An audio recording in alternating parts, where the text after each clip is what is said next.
is the Citi Breakfast Show, the city's biggest conversation.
The Citi Breakfast Show. Rise above the noise.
"6:29 Friday morning, Reverend PJ Marquay with a powerful Gam medley. Kashegbe.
And though the fig tree does not bud, and there are no grapes on the vines, though the olive crop fails, and the fields produce no food, though there are no sheep in the pen and no cattle in the stalls, yet I rejoice in the Lord. I will be joyful in God my Savior.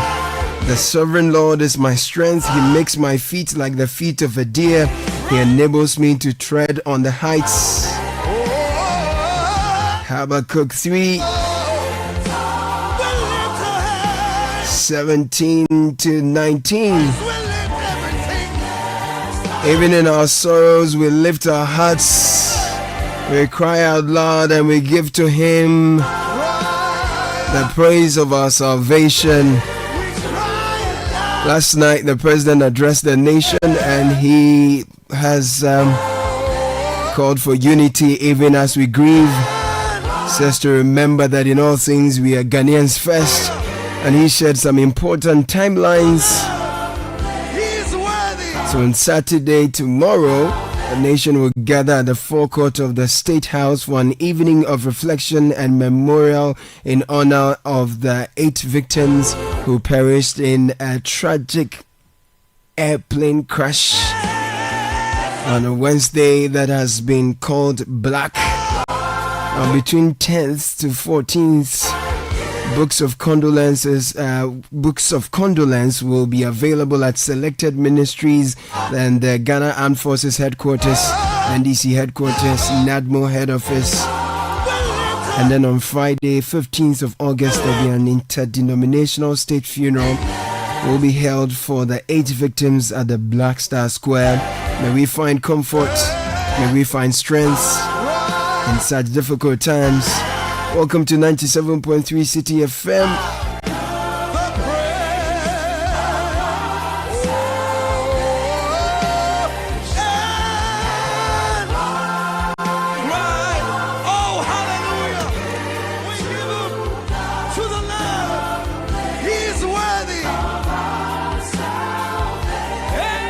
We'll bring you the news review on this Friday morning. My name is Caleb Kuda.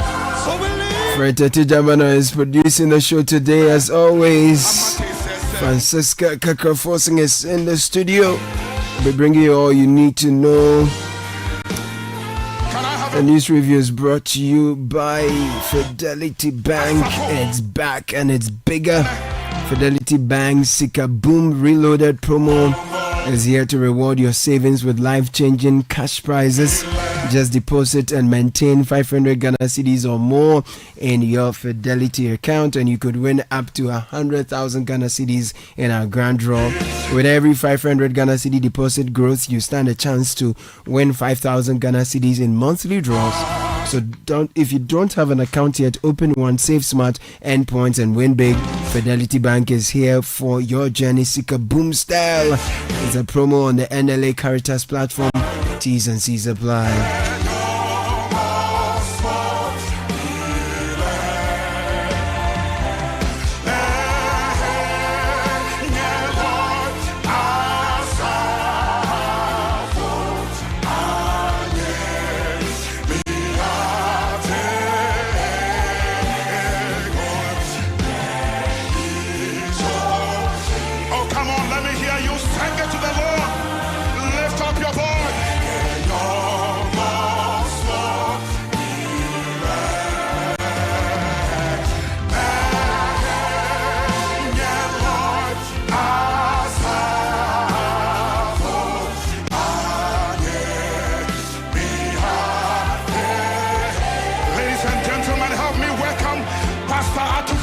Come on, put your hands together for him.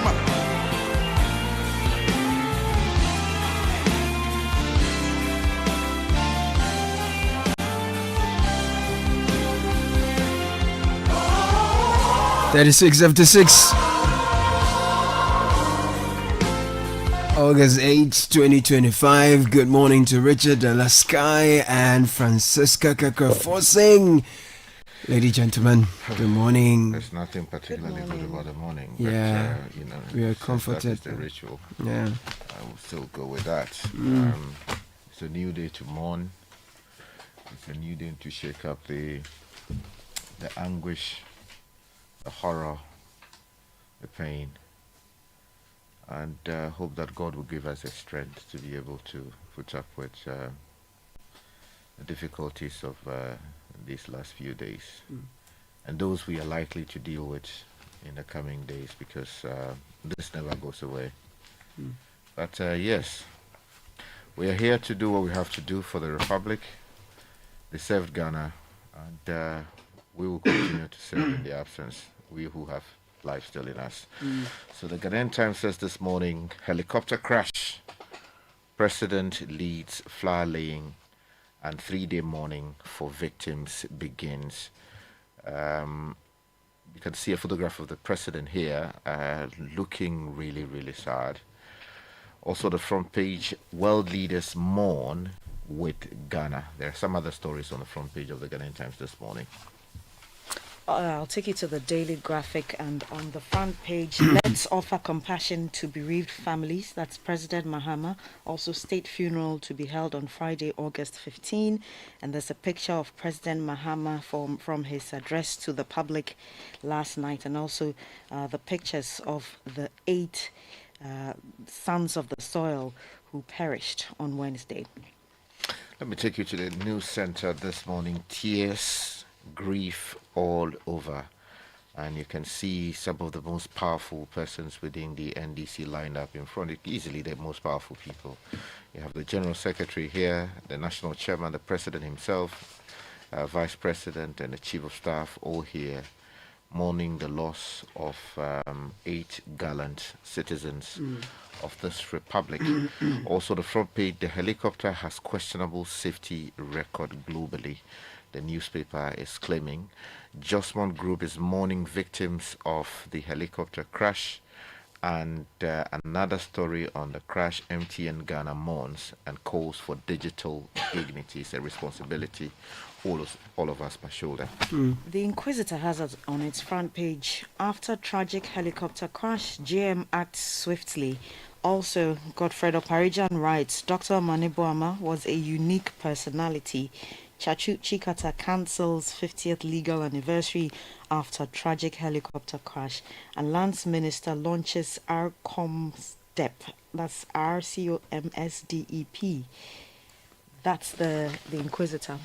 Let me take you to the Chronicle for this morning. 2 cops arrested for stealing 16 assault rifles from Police Counterterrorism Amri, and they appear in court.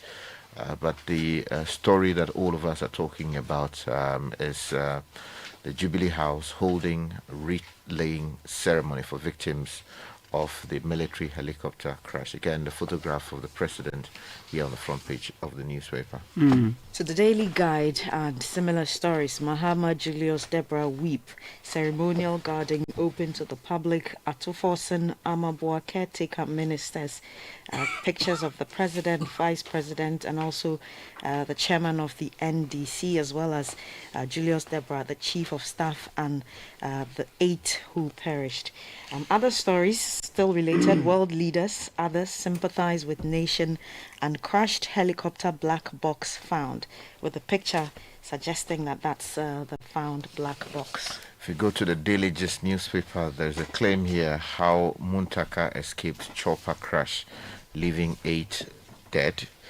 There's a photograph here of the president wiping away his tears, the vice president of the republic looking on. Truly heartbreaking photograph here, seeing our president in this state, not a particularly good sight.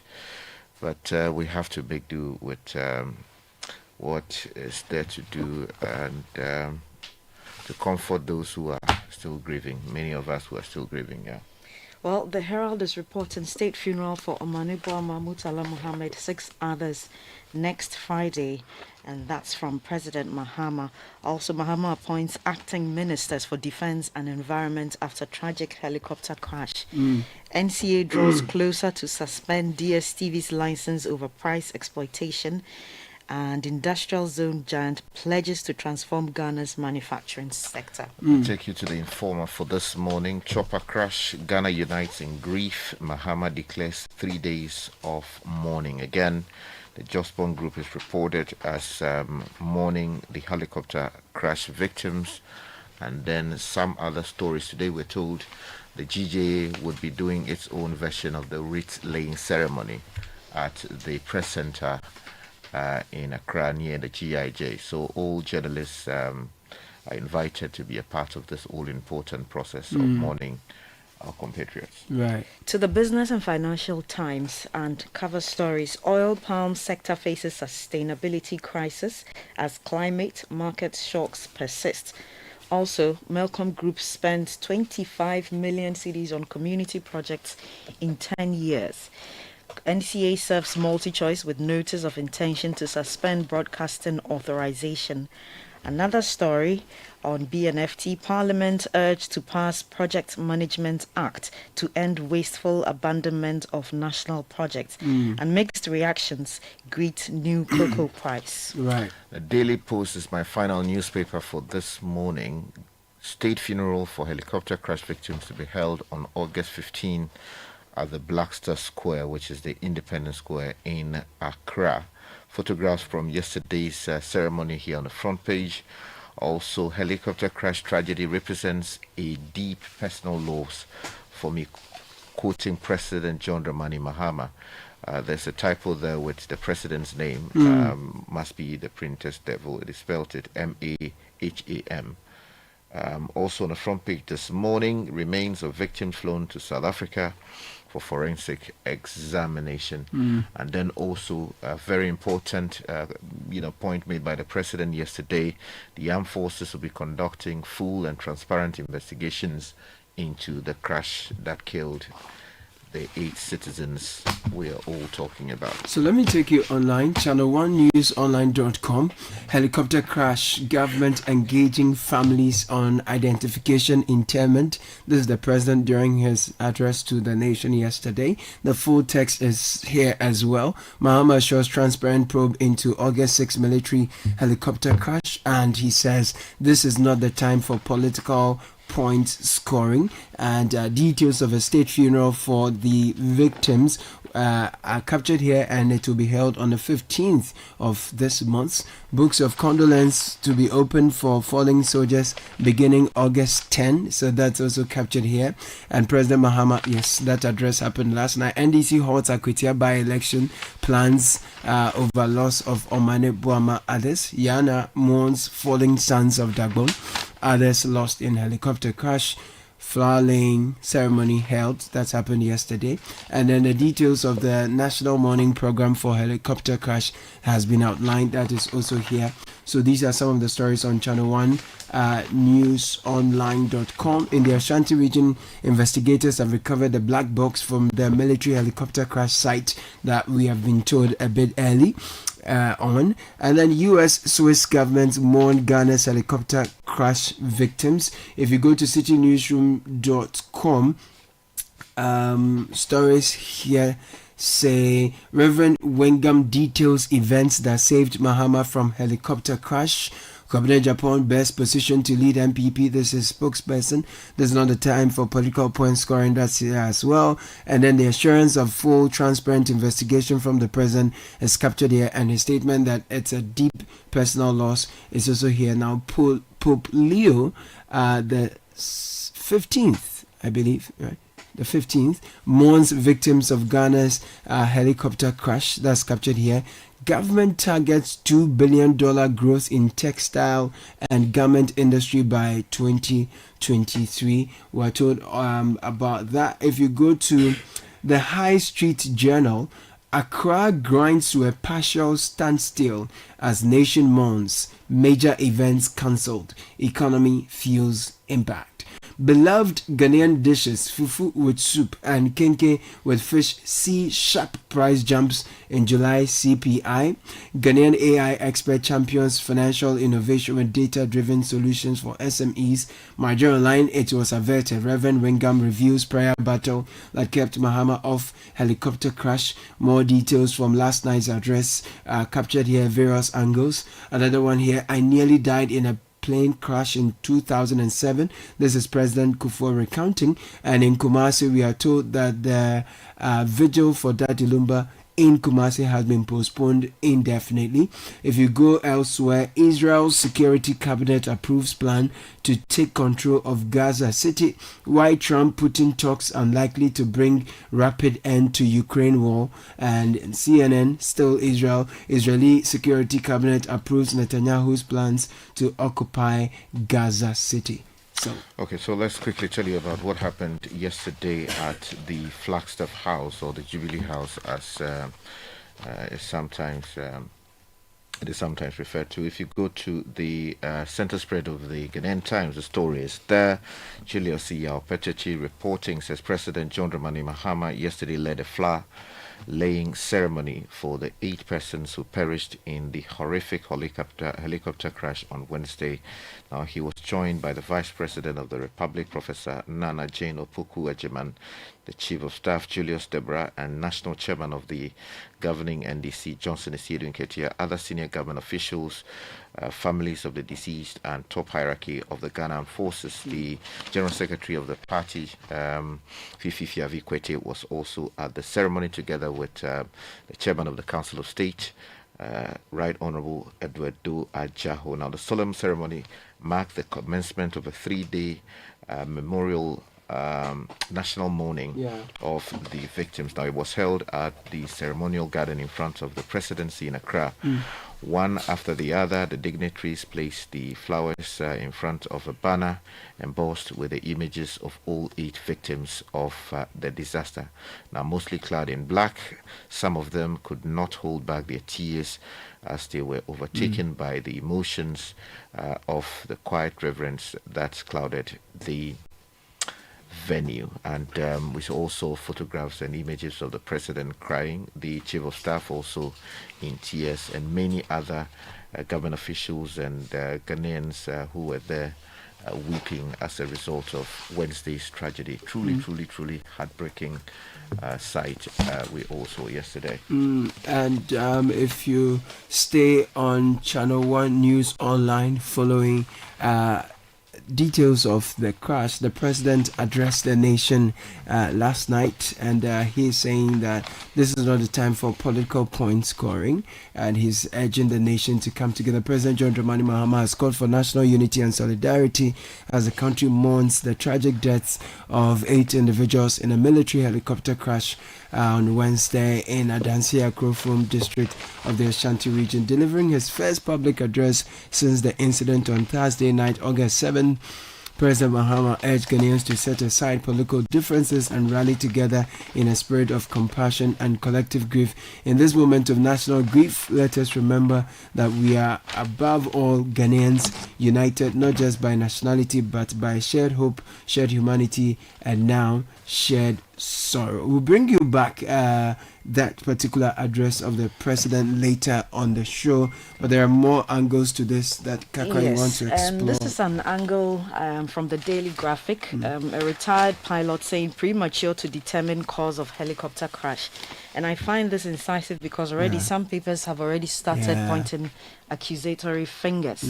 So the story by Justice Agbenosi reads, retired pilot of the Ghana Armed Forces, Wing Commander Kweku Kekrebese, has said that it is premature to tell the exact cause of the tragic military helicopter crash that claimed the lives of 8 distinguished Ghanaians, including 2 sitting ministers last Wednesday. In an exclusive interview with the Daily Graphic, he said while weather conditions or engine failure could be potential factors contributing to the crash, it would be too early to make a determination into the matter. He went on to say, and I quote, "We have always resisted the temptation to predict the outcome of an accident unless investigations are complete. Let the accident investigation finish its work." He said, sharing a similar instance 22 years ago near Nkoko in the eastern region, killing all 7 people on board, as well as 4 crew members, 2 patients, and a nurse. So that's a bit of caution for the retired pilot. Just also to mention that 4 escaped as helicopter makes emergency landing. So this was just shortly after we had that tragic news from the Ashanti region. The news center has the story and says a helicopter, which registration number 9Chi ADW made an emergency landing at the Jumako Kokobing Community School Park in the Central Region on the morning of Wednesday, August 6, narrowly avoiding a potential disaster. Now, the aircraft carrying 4 individuals was going to Prestia in the western region when it was forced to land at approximately 10:30 a.m. Still talking about helicopters, if you remain on page 7 of the news center, helicopter has questionable safety record globally, talking about the Z9 helicopter. Now, the story says the devastating crash of a Harbin Z9 helicopter, a military helicopter in Ghana on August 6, 2025, which claimed the lives of 8 high-profile individuals, including the names of mentioned, has drawn global attention to the aircraft's troubled safety record. Now, it goes on to say that the Harbin 79, a Chinese license-built variant of the French Eurocopter, and has been in service since the 1990s. While it has been widely exported and praised for its versatility and affordability, its operational history is stained with multiple fatal crashes in Africa and Asia over the past decade. And they go on to provide further details of just 3 quick angles on this one. That government sends victim samples to South Africa for DNA testing. I understand that this is not at the cost of the government. So the samples of remains of the 8 victims who perished in Wednesday's tragic military helicopter crash in Adanse Akrofrom district have been flown to South Africa for DNA testing to aid proper identification. Initially, 37 military hospital was expected to conduct the examinations, but the government has opted to send the remains abroad for a more advanced forensic analysis due to the state of the body. So that's one detail that is coming from here.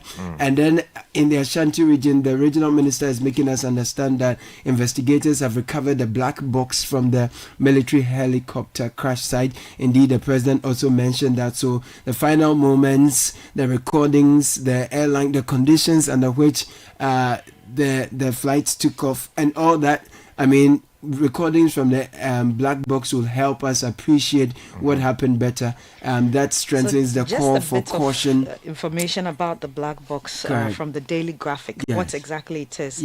The paper reports that the black box records all flight information with a specific algorithm, making the recorded flight data accessible to authorities when needed.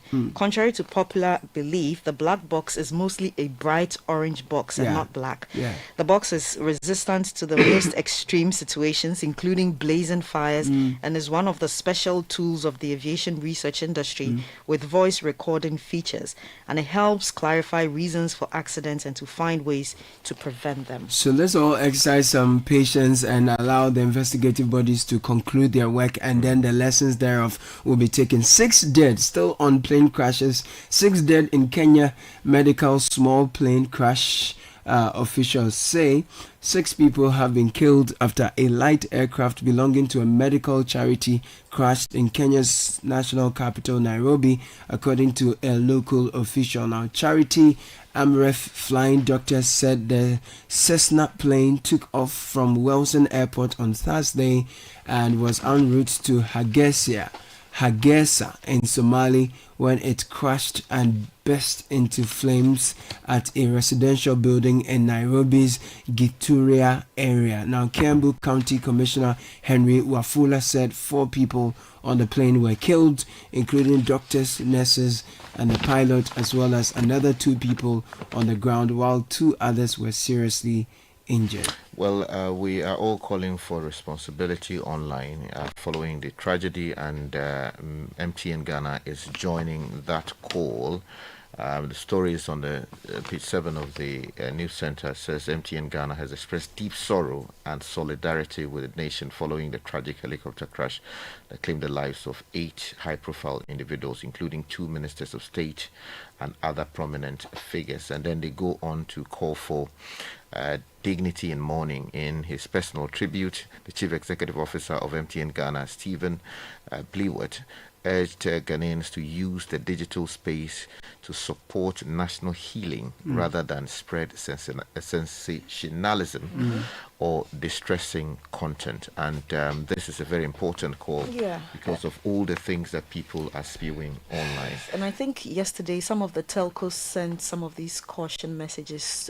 I got a message from Telecel, asking that there must be some sensitivity and not sharing of. Shouldn't be quick to share some of these videos. This is different from what the Ministry of Communications sent earlier. Yeah, that's right. Wow. So Daily Graphic has an editorial on this this devastating Wednesday titled "This Tragedy Must Count for Something." And so what they're doing is bringing back the dire effects of galamsey on the country, from pollution of water to destruction of lands. And they're also talking about the failed attempts to address the galamsey menace and why Wednesday's devastating passing of 8 sons of the soil should count for something.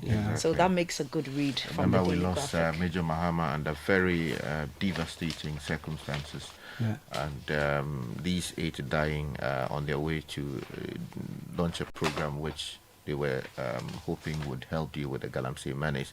If you go to page 8 of the Daily Post, for instance, there's an article there that says the galamsey menace, a poignant venture that needs to be ruthlessly dealt with. And also, let's remind you that we're told that a national funeral or state funeral for all 8 victims will be held on the 15th day of August at the Black Star Square. And it's supposed to be an interdenominational state funeral, which would mean that the Muslims will be there and then the Christians and other people where necessary. Very well. So that will be it for the news review. Thank you, ladies and gentlemen. This is the City Breakfast Show, the city's biggest conversation. Join the conversation on the City Breakfast Show on Facebook at facebook.com/City97.3, Twitter at twitter.com/City973, and Instagram at instagram.com/City973 with the hashtag CityCBS.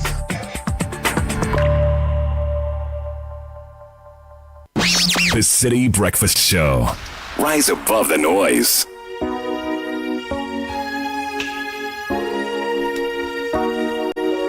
Two to 7 Friday morning. Carrying multiple phones around can be such a chore. Unsightly bulge in your pocket, extra weight in your purse, stress of switching from one phone to the other. Just imagine being able to switch between different numbers on the same phone easily and seamlessly. You can go seamless with MTN eSIM. Enjoy the convenience of connecting multiple phone numbers to one single phone or device. Check if your device is compatible. Simply dial *#06#. Once you receive an EID number, it means your phone or device is compatible. Download my MTN app today. Request your MTN eSIM. Enjoy the sweet, seamless life everywhere you go. Isn't it amazing how the world is ever changing and evolving? Fascinating to think about what the next big thing could be, huh? Well, today is AI, tomorrow who knows? One thing is for sure, a lot has changed, but guess what? So has EcoBank. For over 3 decades, EcoBank has pioneered a range of digital-first banking solutions designed for the way we live today. From the mobile app, EcoBank Pay, and express points across the country, EcoBank is right where you are. EcoBank, a better way to bank your way. EcoBank, the Pan-African Bank. Neela Taylor is here with the news, business news. This is the City Breakfast Show, the city's biggest conversation.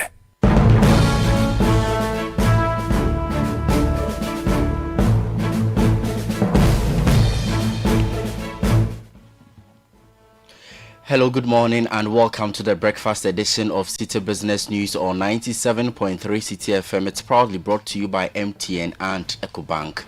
I am Ni Lati. It's Friday, and let's begin with developments regarding DSTV and the National Communications Authority, because pressure is mounting on pay TV operator DSTV to reduce its subscription prices. While a section of the public supports regulatory action against the company if prices remain unchanged, others are proposing further dialogue to avoid a potential suspension of the license of MultiChoice. This comes after the National Communications Authority, that's NCA, formally served notice to MultiChoice Ghana Limited of its intent to suspend the company's subscription management authorization. NCA has also given the company 30 days to respond or face regulatory consequences. There is more in the following report by Citi Business News' Daniel Sakiti. The move follows a directive from the Minister of Communications, Digital Technology and Innovation, Samonati George, who had warned that DSTV's license would be at risk if the company failed to reduce its subscription fees by 7th August 2025. With a deadline elapsing, the regulator says MultiChoice Ghana Limited has 30 days to respond by presenting its views or providing remedial action and submit a written statement of its objections to the suspension of the authorization. The notice was issued under Section 13 of the Electronic Communications Act, which empowers the National Communications Authority to take enforcement actions in cases deemed contrary to public interest. As the regulatory processes unfolds, the public has been actively weighing in, divided over whether the government should proceed with suspending DSTV's license or pursue alternative measures to ensure pricing fairness in the pay TV sector. The only thing I want to say is that maybe the minister should call them again so that they sit. When they sit, maybe they should talk about it again and see whether they can consider one or two things. You can't just tell the minister that you can't do anything about it, and if they didn't reduce it, if they didn't abide by what the government is saying, if the government take any action, is good. I don't think a lot of people like it because they enjoy watching DSTV a lot, but then the prices have to be reduced because as it was shown, it's only Ghana that our prices are very high. If government should cancel their contract or take the space from them, it's also going to affect Ghanaians, those who are working with them. For that matter, the DSTV shouldn't have sat down for government to give them an ultimatum.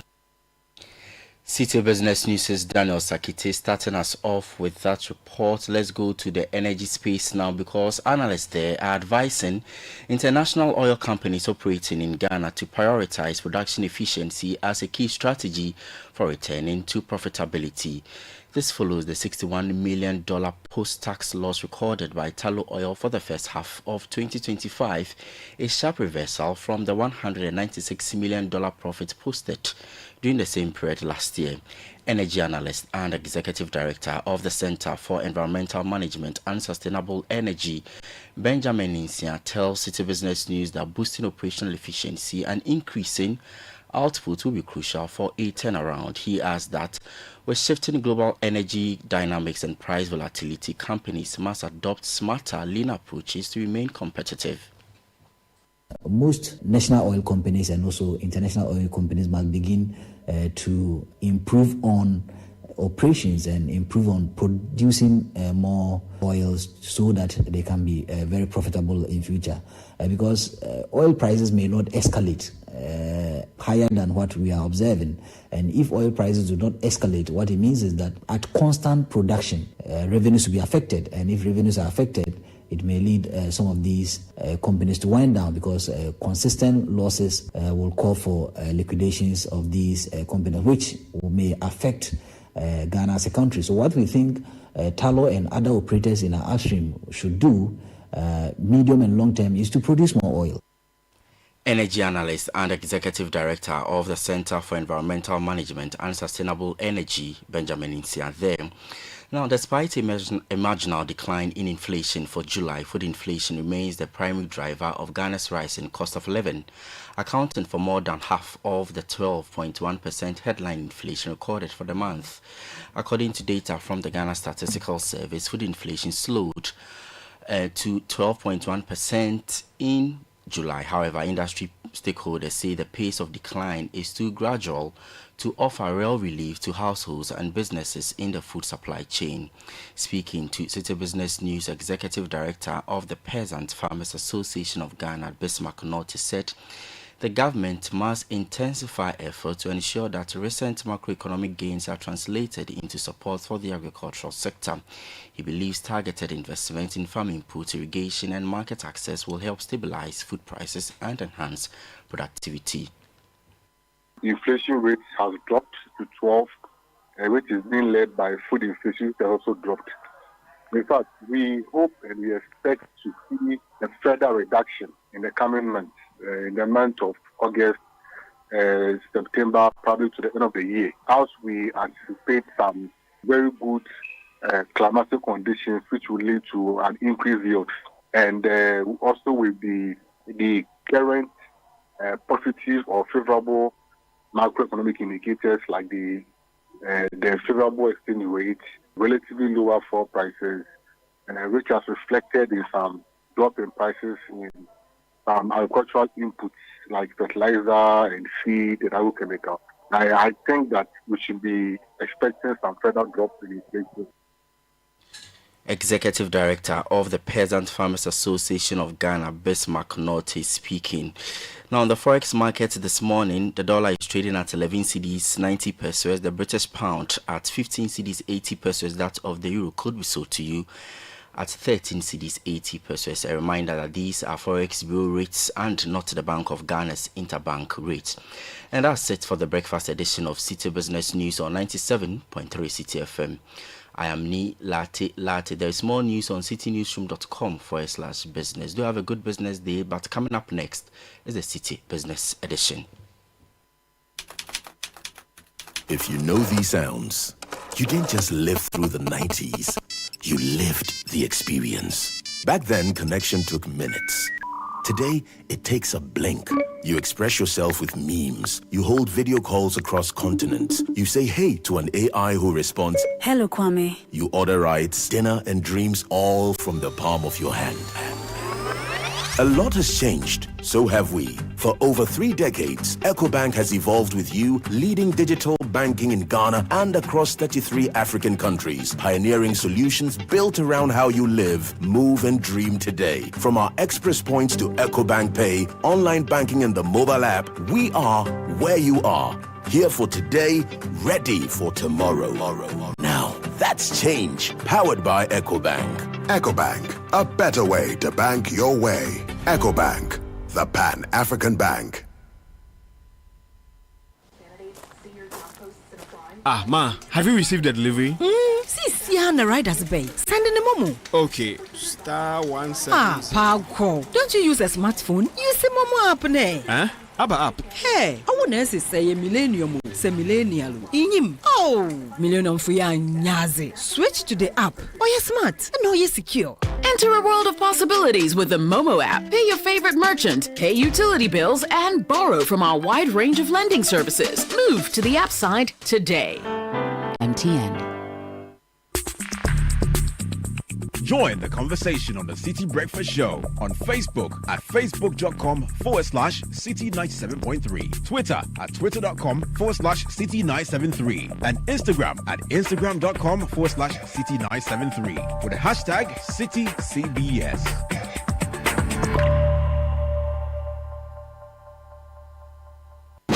The Citi Breakfast Show. Rise above the noise. This is the Citi Breakfast Show, the city's biggest conversation.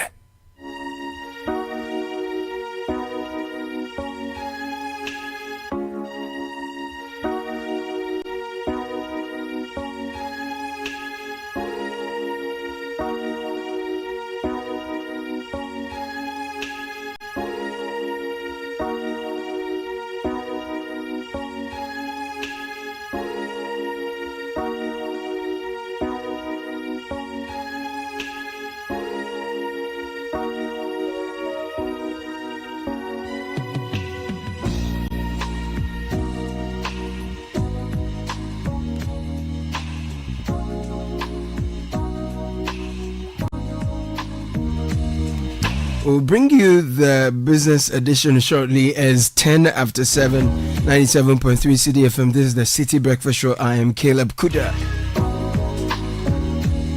We'll get into the 24-hour economy agenda and look at how that helps you as a business owner or entrepreneur. Whether you're ready to tap into it, what opportunities there are for you to tap into. Nila Telate speaks with financial and tax analyst Nelson Kujo Kwagbaji, to discuss the 24-hour economy document and, more importantly, what it means for your business. What's in it for you? Opportunities ahead. How do you position yourself to benefit from that? We'll be bringing you that on Citi Business Edition this morning. In the meantime, you need to be storing water. Go to Polytank. They have all sizes for you, and no matter which one you take, durability is always assured. And if you go to their partner shops across the country, the price is the same no matter where you buy it from. They've done this for 3 decades. They're trusted by all generations. So go for Polytank, the original. The caution is that they do not request for Momo payments online. If anyone asks for that, it's a scam. Don't fall for it. Now you deserve financial peace. Lesheho is there to give you that. Life comes with financial challenges, but with Lesheho, you don't have to face them alone. So whether it's education, rent, unexpected expenses, they've got the right loan to meet your needs at the right time. WhatsApp will call 02700 4799. Let's make life easier together. T&C Supply, Lesheho, let's improve life. Now, how do you want your engine to feel today? Confident, protected, and ready to perform? Now let's talk about Shell V-Power. It has Dynaflex technology specially formulated to clean and protect your engine. It gives it that boost it needs. It's designed to remove performance-robbing deposits. Your engine performs at its best as a result. So feel unbeatable because the best choice feels just right. Feel the feeling with Shell V-Power. Shall go well. So let's get into that conversation Neil Latte had with Nelson Kujo Kwagbaji on how you as a business owner or entrepreneur can position yourself to benefit from the 24-hour economy. Enjoy. The Citi Breakfast Show. I can see all your joy. Hello and welcome. My girl, I can see all your joy. Hello and welcome to another edition of the Citi Business Edition right here on 97.3 Citi FM. Today on the show, we are unpacking arguably the government's biggest policy intervention, one that is seeking to change how businesses operate, a round-the-clock one at that for various purposes. You can talk of jobs, you can talk about industrialization, you can talk about infrastructure across all various aspects of the economy for growth, prosperity, and what have you. If you have no idea what I'm talking about, I'm referring to the government's 24-hour economic policy, which was launched just last month. What are the various legs of the policy? But more importantly, how do SMEs take advantage of the opportunities it may be presenting, the implications thereof, and how do you as an SME also tap into the financing, the tax incentives, and all the other things that the policy present. I am Ni Latte, and my guest is a finance person, is also a tax analyst, and currently heads finance at Maybank Capital, the investment arm of UMB Bank. I'm talking about Nelson Kujo Kwagbaji. He's my guest today on the Citi Business Edition. Nelson, welcome and thank you for joining me. Yeah, thank you very much, Ni, for having me. How is everything going? Everything is fine. I see you are heading finance at Maybank Capital, which is the investment arm of UMB Bank. Exactly.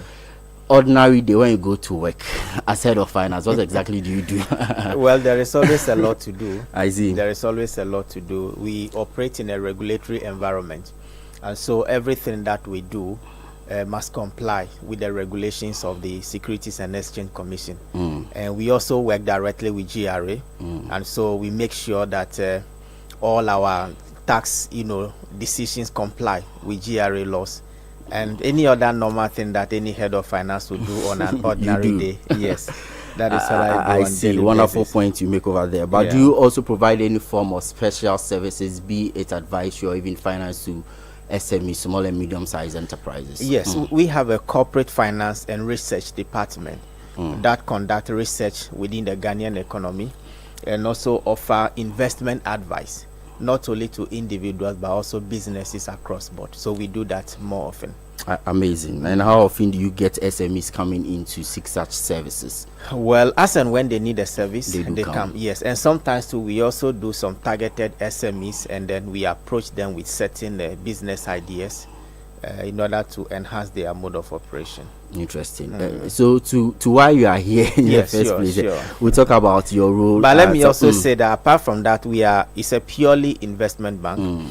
And so if you have anything that borders on financial investment, I mean, Meban Capital is the first option. You can always come to us for your investment needs. I see. So with that investment, finance, and tax lens that you have, yes, the government is rolling out, or it has actually rolled out, a 24-hour economy policy, which was launched last month. That's July. And so from where you sit, and given the kinds of things that you do, is this an ambitious policy that the government is rolling out, or what exactly is the government trying to achieve with this policy? And also, how different is this from all the other economic transformation efforts we've seen? All right.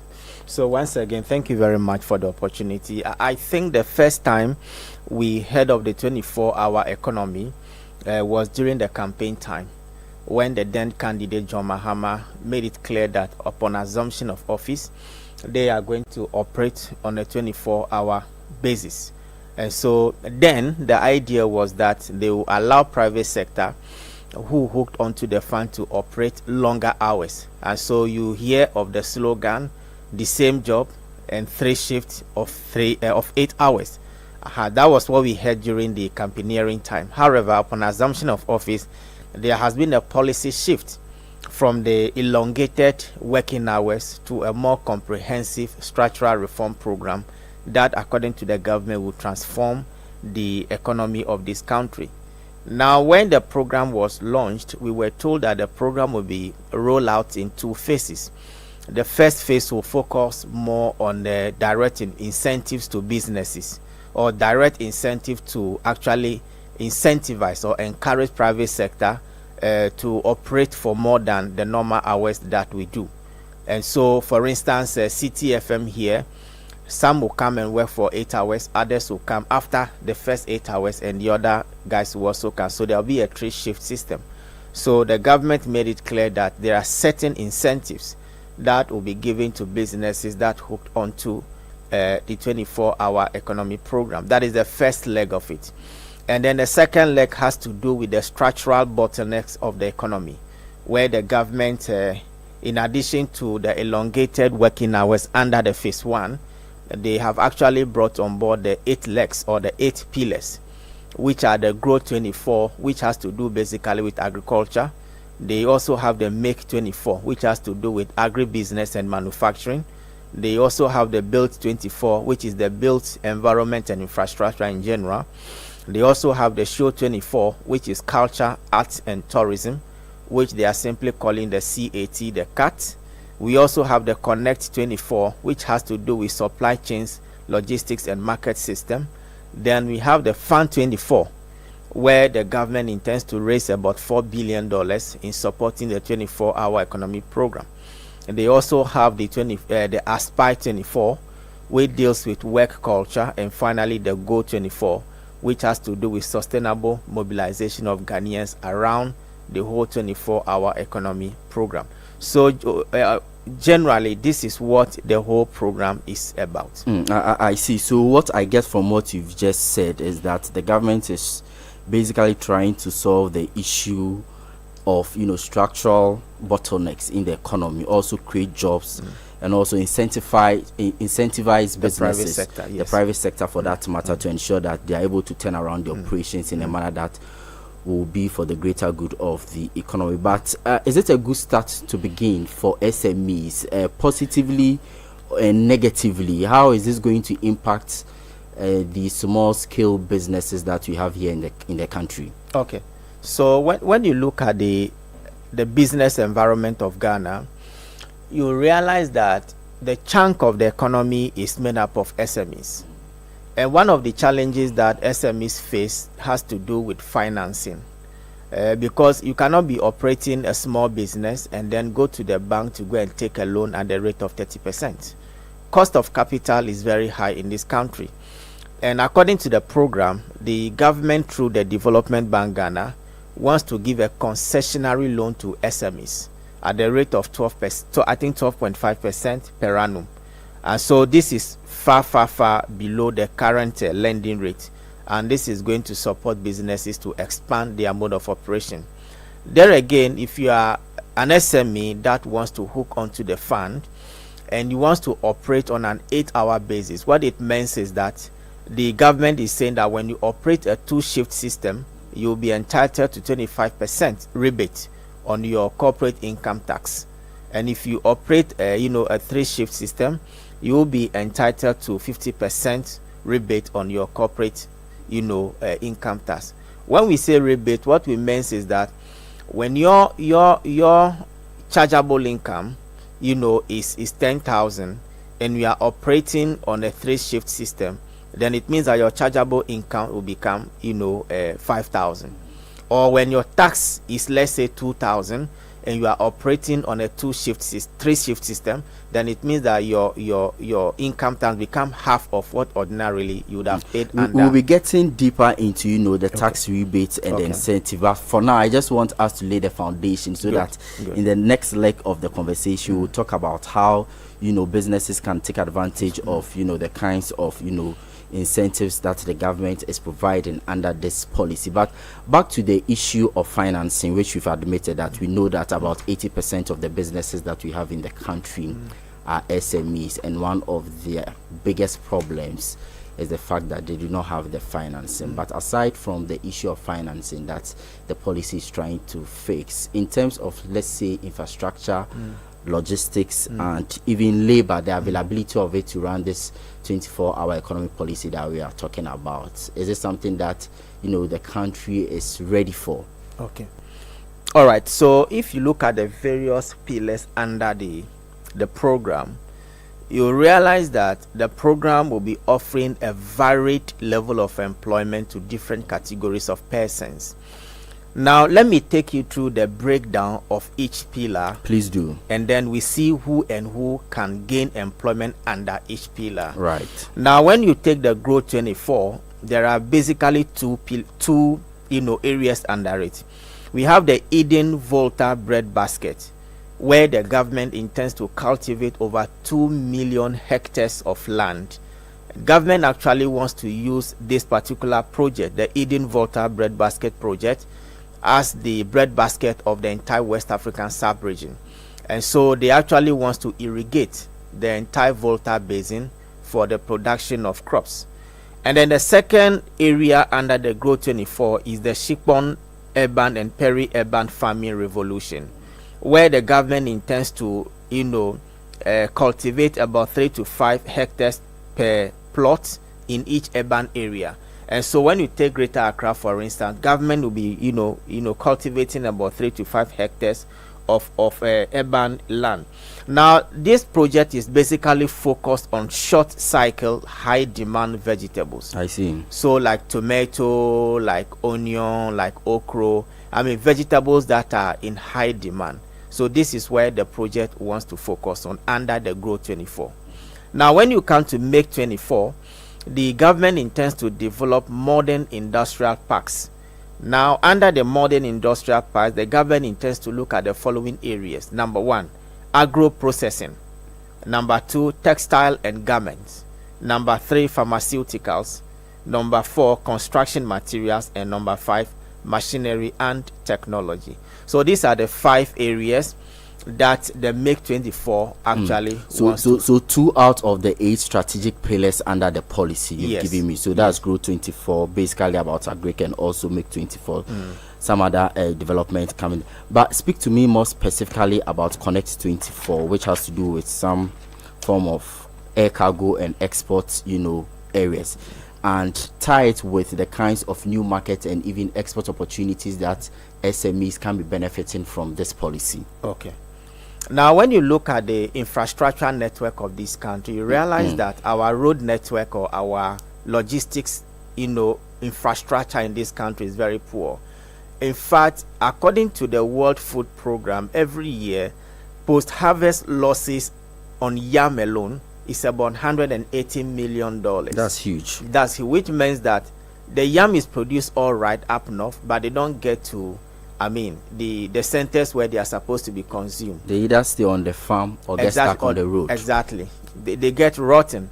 And so what government intends doing under the Connect 24 is to try to enhance the supply chain values, making sure that where the food is produced or where the crops are produced, actually we can convey them easily to market centers. So more or less like some form of linkages between the farm gate and then also the market or the dining table. Exactly. Let's say the dining table.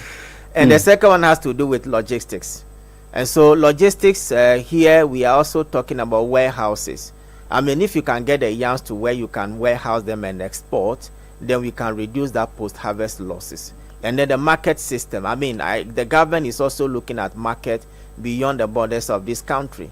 So basically, the Connect 24 is just trying to bridge the gap that exists between the farming communities or the farming centers, and as you said, and the dining or to the dining table. I see, but speak to me now on Fund 24, which has to do with the financing. You had earlier mentioned that the Development Bank Ghana is providing some form of concessional loans to SMEs under this party. If you can unpack and break that. All right. So according to the Fund 24, government intends to unlock $1 billion in enterprise financing, and this will be give me the figure again. $1 billion. Does it mean that this is going to the SMEs to support exactly them? So the Development Bank Ghana, they work mostly with the commercial banks, right? So this fund will be given to Development Bank Ghana. The Development Bank Ghana will intend offload the fund to commercial banks, and this fund will be given to SMEs at a concessionary rate of about 12%. And as I did indicate, once the cost of capital is a bit low, then businesses can, of course, get these funds and then expand their mode of operation. Now, as I did indicate earlier, Ghana's economy is largely dominated by SMEs. Right. So if you want to grow your economy, the focus should be more on SMEs. Because once the SMEs grow, once they expand, in fact, their revenue goes up, and they also create, employment. So sometimes they say that SMEs are the lifeline of, the private sector, and exactly. The private sector is also the engine of growth for the economy. Interesting point, yes. Nelson. But I can also see some other areas of the policy. So, for example, if you look at the show 24, more on tourism and the things in that value chain, and also build 24 infrastructure, and then also go 24, which has to do with perhaps the mindset of how people should adopt this particular policy for the way forward. And then even the Aspire 24, mainly digitization, literacy, ICT, and what have you. So you can say that it is a whole package that the government is bringing on board. But just before we go to the tax element and also, how we can make our SMEs ready for this particular shift, I just want you to talk to me about how challenging this can also be for SMEs, because I envisage that perhaps the workforce is not ready for this shift. I don't know if you have a different view, because a lot of times you get to hear that people say, oh, if I'm able to go for a shift like this, the wages will not be enough. I would prefer working for longer hours too. I don't know if you can. All right. So what will happen is that before the rollout of this policy, the labor law will be amended. Right. The labor law will be amended to make provision for some of these bottlenecks.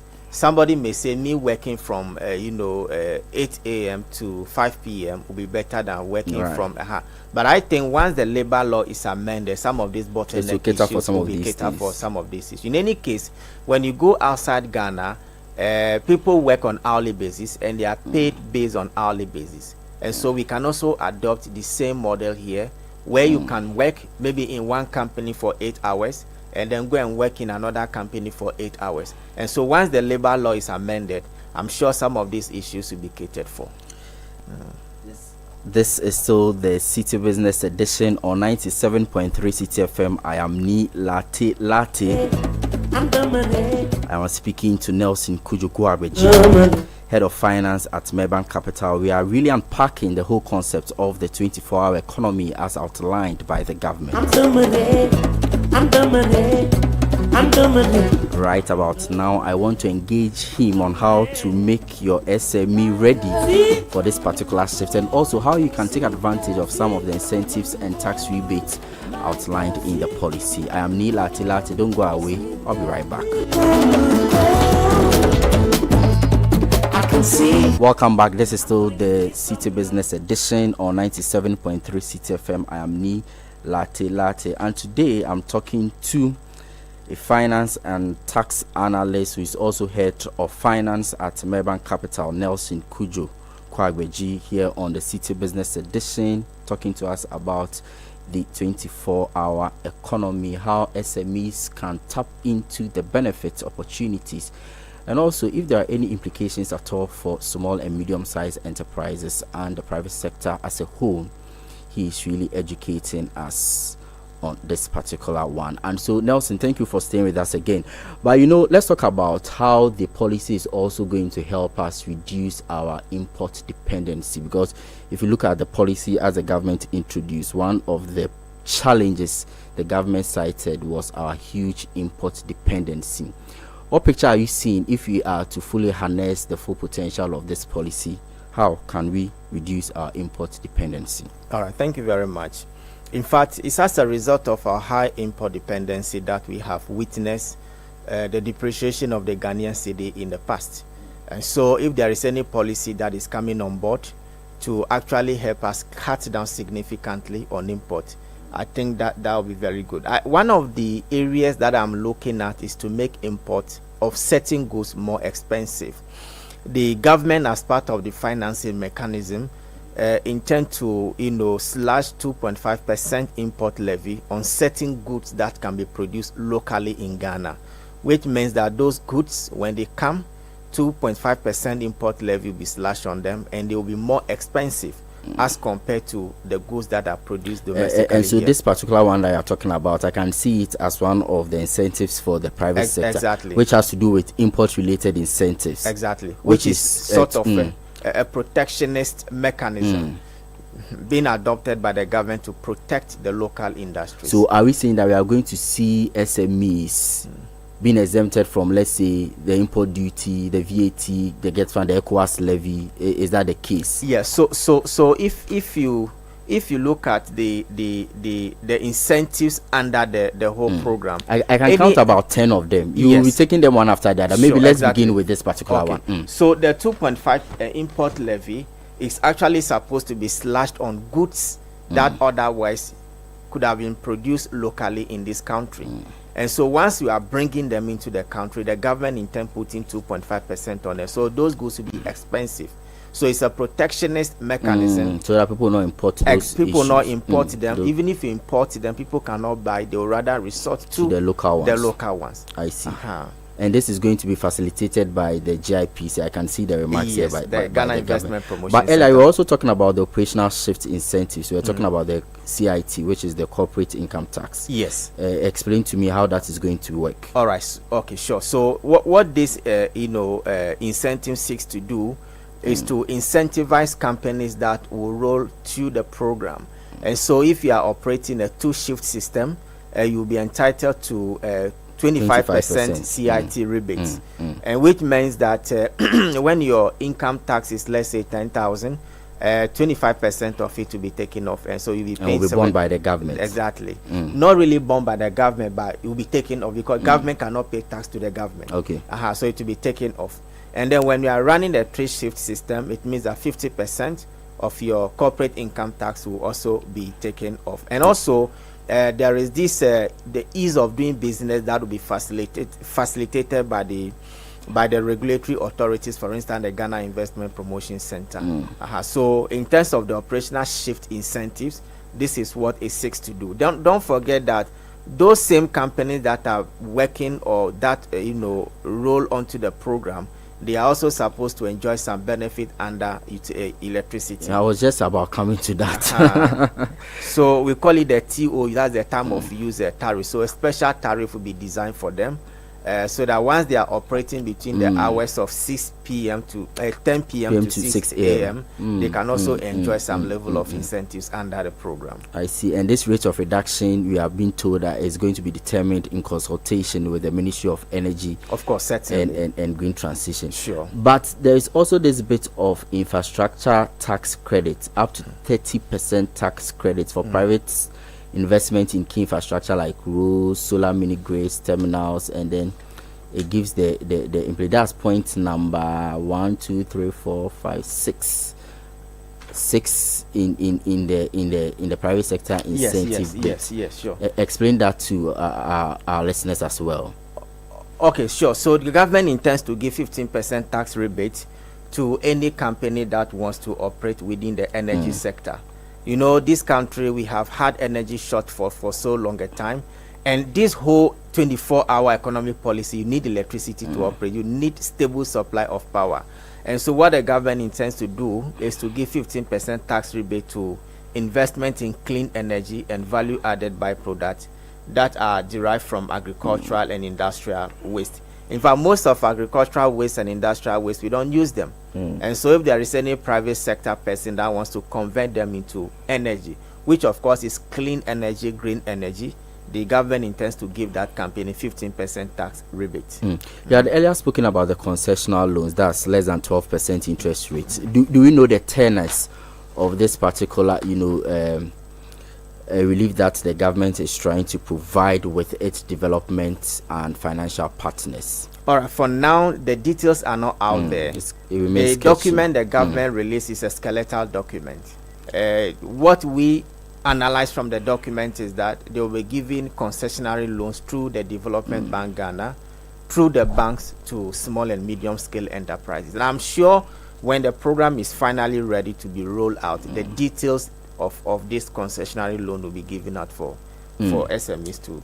In here also is export performance bonus, point number 3, under the same incentive. That's 3% of the value paid via transferable duty scripts for set off against import duty. Does it have a link with the import related incentives? Yeah, it has a link with it, and also it has a link with the fact that if you source a percentage of your local materials in Ghana, you will be entitled to a percentage of what? Rebate. Oh, okay. So when you come down, you see 2% bonus when you're locally sourced raw materials between 30 to 49%. Exactly. Okay. And also when you source between 50 to 69%, then you'll be entitled to a bonus of 4%. And and also 6% bonus plus any duty release. So what the government intends to achieve here is to make sure that companies that will operate within the 24-hour economic policy, they source the chunk of their raw materials domestically, not to import them.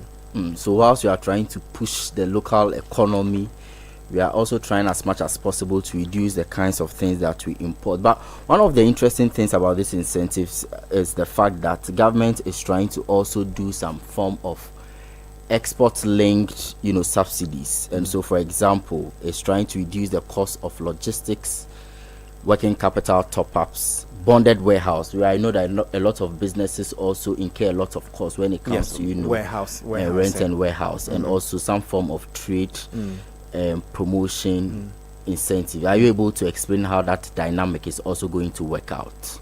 Well, once you are increasing productivity, once you are incentivizing the private sector businesses to produce, it means that they need a place to keep their goods before they are sent out of the country. And most of them may not have the financial muscle to actually build bonded warehouses. And so I think in this delay, the government intends to set up warehouses for some of these businesses that have increased production, so that once their produce are ready, they will be stored in the warehouses before they can be sent out of the country. But you finish. Yes, so I think that the bonded warehouse is a very expensive venture that the private sector may not readily be available to undertake. So I think it's also part of the incentive package to get the warehouse for them, so that once their goods are ready, they will be sent to the warehouse before they can be processed for export. But all of these, is it too good to be true? because some businesses are wondering, I'm sure, a number of them are wondering, is the government really committed to some of these things? And I'm asking because I want you to take us to how SMEs can be ready for this 2-4-7, shifts. And so if I ask you, what will it take for our SMEs who are the heart of, the private sector? How should they be preparing? What kind of, skills would they be needing? What form of incentive? The government has outlined its part, but for them as SMEs, how do they take power into their own hands to capture all of these things that the government is presenting? Okay. So when you read the document, the government intends to start with about 50 companies. That is what the government wants to pilot the program with. And then also, as to whether the government to be approaching the companies to roll under the program, we can't tell. As to whether it is the companies themselves that will write to the government to roll onto the program, we can't tell. But I think in terms of readiness, they just have to get their internal controls very ready. They just have to get their workforce also ready, because if you are in a manufacturing sector, you produce for export, it means that you need a blend of skilled and unskilled labor. Exactly. And so I don't think that these SMEs need any special form of preparation. They just have to make sure that they put their houses together very well and then write to the government that they want to hook onto the program. And I'm sure there will be some minimum criteria that a company will meet before being accepted onto the program. And once they hook onto the program, then they can begin to enjoy the incentives that come with the whole package. I see. Back to the issue of finance. I remember the government said it has committed how much? About $300 million in seed capital. In seed capital. Yes. Is that enough for a start? We're looking at how ambitious the program is. I even said that the $4 billion that the government intends to use for the program itself may not be enough, because the program is too ambitious, and this program is actually destined to create about 1.7 million decent and quality jobs. And so we'll see how it will go. I'm sure the $300 million is just for preparatory and regulatory work, as and when, because the program itself is not public sector led, it's a private sector led, and so the government is just an enabler, creating the enabling environment for the private sector to take advantage of. So I think that with the $300 million, that is largely enough for the setup of any preparatory work, since the program is largely designed for the private sector to participate in. I see. And so the final words of Nelson Kujo Kwagweji, who is head of finance at Melbourne Capital, here on the Citi Business Edition on 97.3 Citi FM. But in terms of the incentives and the rebates that we earlier spoke about, how should the SMEs also be oriented? I'm not sure any SME can just wake up and say that I qualify for this particular thing. I'm sure there are going to be checks on their books, there are going to be checks on their finances. And I'm asking you this particular question because you deal a lot with SMEs when it comes to finance and some of these tax issues. There's going to be a shift, we are all aware.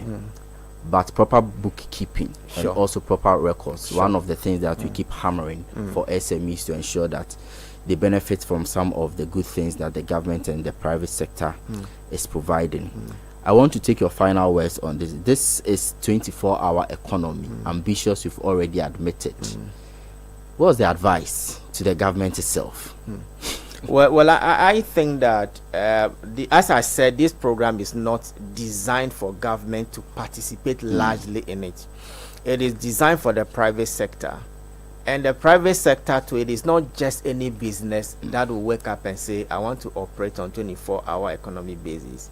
And before the government will accept any SME to hook onto the platform or the program, there are certain minimum criteria that because what is the essence of giving all these tax exemptions when the benefit you get from it is below the exemptions that you are giving? So I'm sure the government will give a strict requirement. For instance, there could be number of people that you can employ within your first year of operation. It could be the quantum of production that you must do.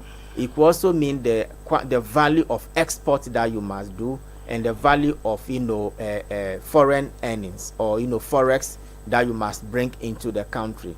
Because if you look at all the incentives, if about 50% of SMEs or companies in Ghana should hook onto this 24-hour economy policy, the government is going to lose a lot in terms of tax revenue.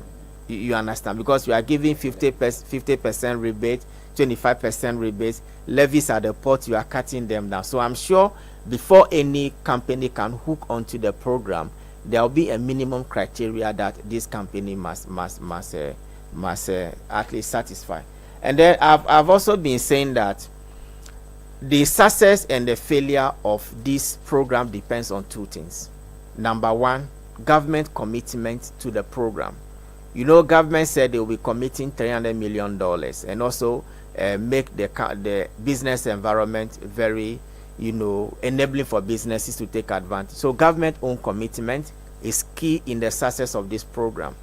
And then secondly, for this program to also succeed, I think we need a larger and broader stakeholder engagement, because I wouldn't want this program to be like others that we have had in the past. For instance, the one district, one factory, where so much was sunk in it, but the returns were nothing to write home about. So I think the government should do a broader consultation, engage wider with stakeholders, and also government must also honor their commitment under the program, so that the reset agenda that the government is pushing, we can see it, we can feel it, and that can also transform our economy.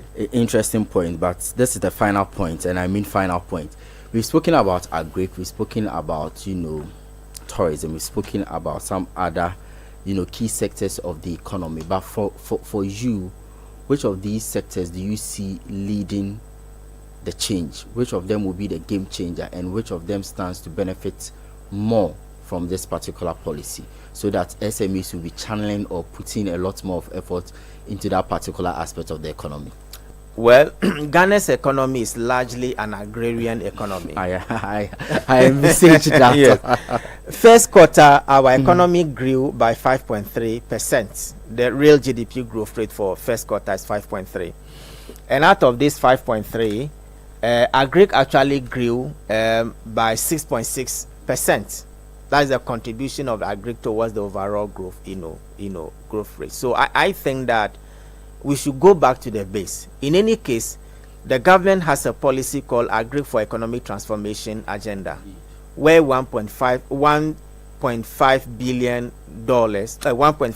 cedis was allocated in the budget. I think that we can use agriculture to actually transform the fundamentals of this economy. And so I think that SMEs must take advantage of this, and those who are agri-focused, they must also take advantage of this, because once we continue to import things into this country, we are creating unemployment in this country. And so I believe that among the 6 pillars, the one that tops all, and the one that stand among the 8 pillars for me, is agriculture, because agri has always been the lifeblood and the foundation of the Ghanaian economy. Maybe a good time for me to go into farming. But thank you so much, Nelson Kujo-Kwagbeji. In fact, he is saying that indeed the 24-hour economic policy is the blueprint for us as a country. SMEs must take full advantage of it. The government needs some form of reorientation or rethinking when it comes to how to form the synergies to ensure that it achieves the accelerated development that we so much desire. But this has been another episode of the Citi Business Edition on 97.3 Citi FM. I'm Neil Atilate, and I've been speaking to Nelson Kujo-Kwagbeji. He's a tax analyst, he's also a finance analyst, and also the head of finance at Maybank Capital, the investment arm of UMB Bank. Thank you so much for tuning in. The Citi Breakfast Show continues. I'm the man. Latilate, and I've been speaking to Nelson Kujo-Kwagbeji. He's a tax analyst, he's also a finance analyst, and also the head of finance at Maybank Capital, the investment arm of UMB Bank. Thank you so much for tuning in. The Citi Breakfast Show continues. All your joy, I can see the one for you and the one for me. But I have to say, please wait until I This get is my the new City car. Breakfast Show, Please wait the until city's I- biggest conversation. There is small money, there is big money, and there is too much money. Telecel Too Much Money promo is here. Dial *500# to opt in. In the Telecel Too Much Money promo, you can win 100 Ghana cedis cash in the daily draws, 20,000 Ghana cedis in the weekly draws, and 1.2 million Ghana cedis in the grand draw. That's 1.2 million Ghana cedis. Simply reload airtime to end point to stand a chance to win. Dial *500# or visit the Telecel Play app to opt in now for the Telecel Too Much Money promo. Terms and conditions apply. Telecel, connecting energies. This promo is regulated by the NLA on the Caritas Lottery platform. Listen, guys. One day, an old lady inherited a huge sum of money. Her family worried about how to break the good news to her. They feared that the sudden good news might give her a heart attack. And so they decided the family doctor, who was experienced in delivering such news, should be the one to tell her. And when he did, surprisingly, she smiled. Relieved, he asked, "What are you going to do with all that money?" She replied, "I am going to give you half." The doctor rather had a heart attack. Can you imagine? People are often surprised when we put them first. At First Bank, that's what we do. We put you first. Experience the gold standard of banking with First Bank. Open an account today and enjoy our user-friendly mobile app, quick banking via *894#, convenient shopping with our Visa Prepaid and MasterCard, and more. All designed to serve you better. First Bank, you first.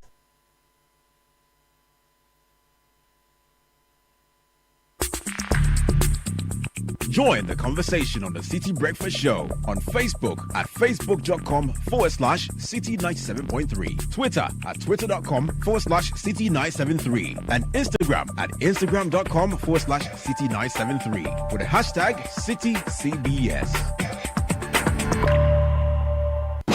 The City Breakfast Show. Rise above the noise.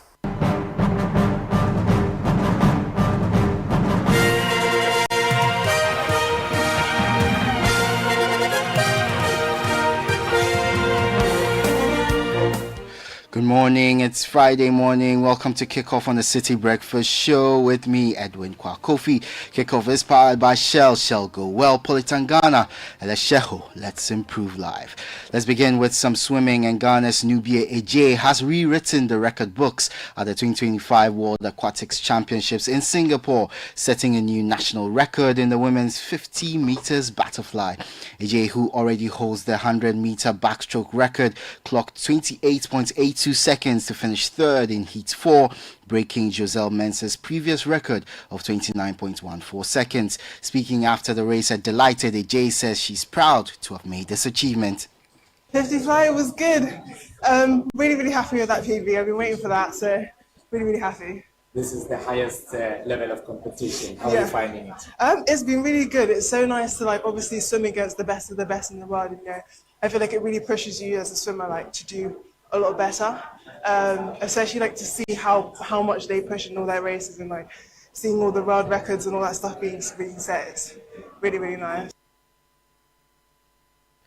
That was the fastest woman in Ghana across the 50 meters butterfly, Nubia Ejay.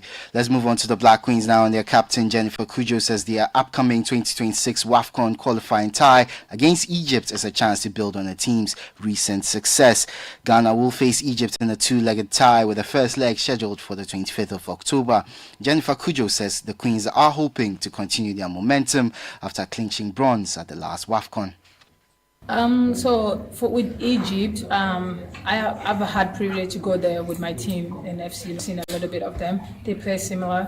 They're also gonna be a good test for us, but I feel like we're just ready. This tournament has given us the upper hand to build on something, so it's gonna be a good game. That was the voice of Black Queens captain Jennifer Kujo. And finally, France Football has released a list of nominees for the Ballon d'Or, consisting of 30 players each for the women's and men's categories. Top contenders for the men's award include Ousmane Dembélé, Lamine Yamal, Kylian Mbappe, and Mohamed Salah, Chelsea's Cole Palmer, also made the shortlist after leading the club to the Club World Cup title last month. PSG dominates with 7 players. On the women's side, Zambia's Barbara Banda and Malawi's Temwa Chawinga represent Africa on that list. That features Aitana Bonmati, Lucy Bronze, and Marta. The Club of the Year award list also includes Barcelona of Spain, Botafogo from Brazil, Chelsea from England, Liverpool as well from England, and Paris Saint-Germain from France. The winners will be crowned in Paris on September the 22nd, and that's the latest in the world of sports. For more on all these stories, visit citysportsonline.com. I am Edwin Kwakofi. Kickoff was powered by Shell Go Well, Politangana, and the Shehu. Let's improve life. The City Breakfast Show with Caleb Kuda continues.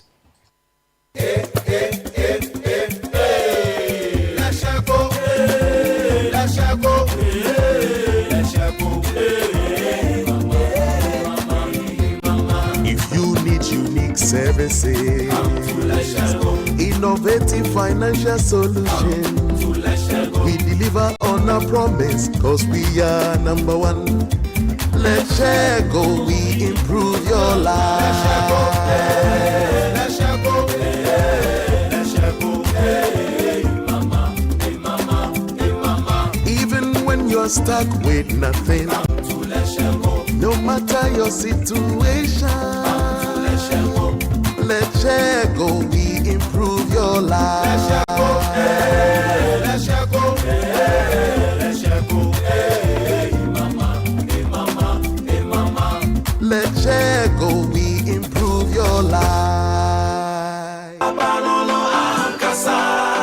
Polytank is everywhere, durable and authentic. Stronger brand you can trust. Polytank, we get some more. Get sumo super and the poly chale we dey for. Papa no no, papa no no, papa no no, papa no no, papa no no, Ankasa. Polytank, the original, always the best. Do you ever wonder how your car's engine is doing as you drive? Not often. Does it feel confident and protected, or is it tired and struggling? I have a busy schedule, so I leave matters of my engine to Shell V-Power. With Shell V-Power, you can feel confident because it is the best ever fuel designed for performance and efficiency. Shell V-Power removes performance rubbing deposits, so you can feel protected. Fill up with Shell V-Power at a Shell service station near you. Feel confidence, feel protection, and feel performance over and over again with Shell V-Power. Fuel the feeling with Shell V-Power. Go well.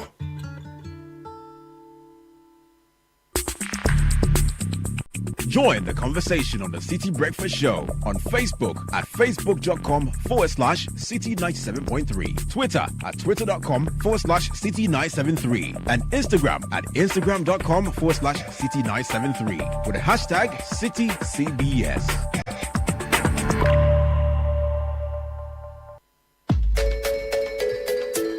When the pain is too much, don't know what else to do. So hunam ya buya, no hunya munya.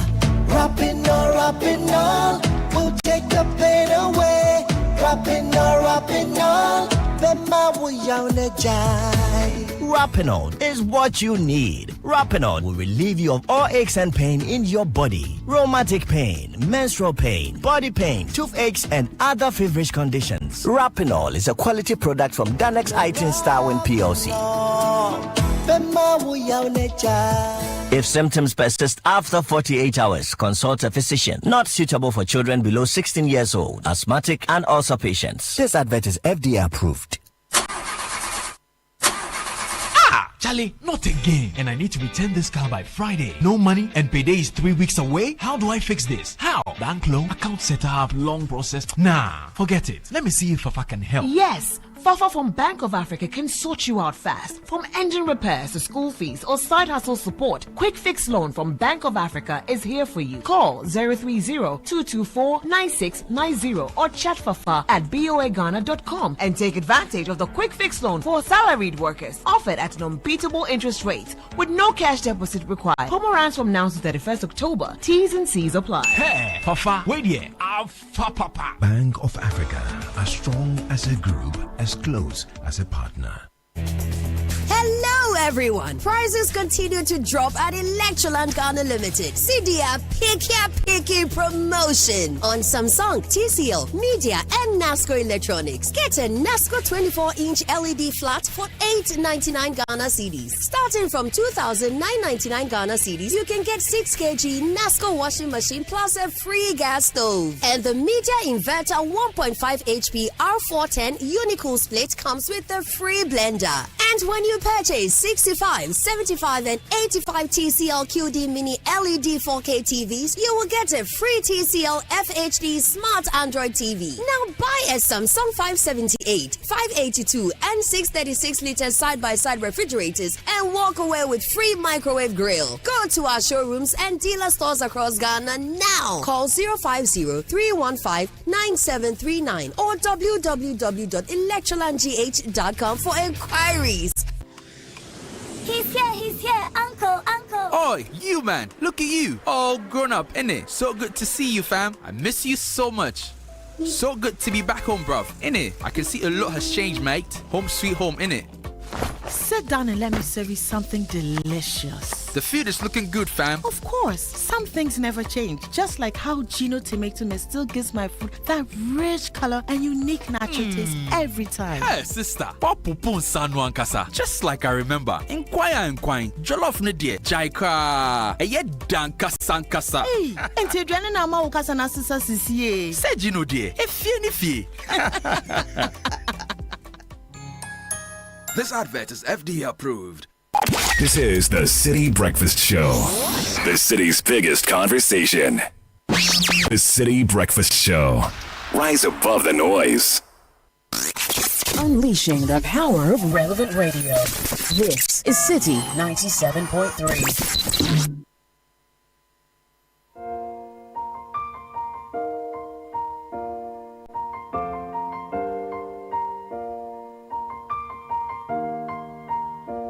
It's been a long day without you, my friend, and I'll tell you all about it when I see you again. We've come a long way from where we began. Oh, I'll tell you all about it when I see you again.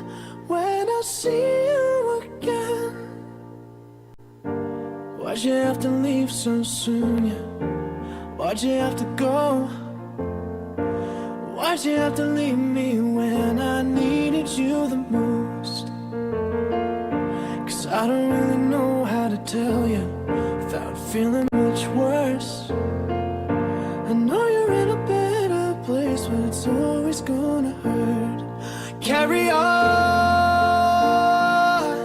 Give me all the strength I need to carry on.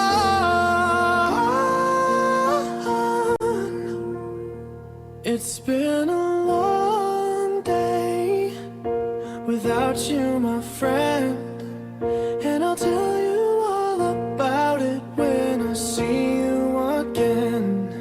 We've come a long way from where we began. Oh, I'll tell you all about it when I see you again. When I see you again.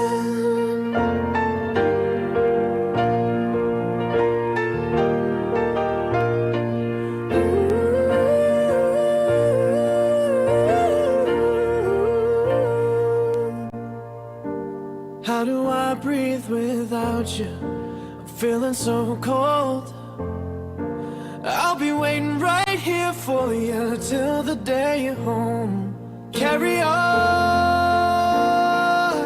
Give me The all Citi strength Breakfast I Show. need to Rise carry above the noise. on. So let the light guide your way. Yeah. Hold every memory as you go, and every road you take will always lead you home. Oh,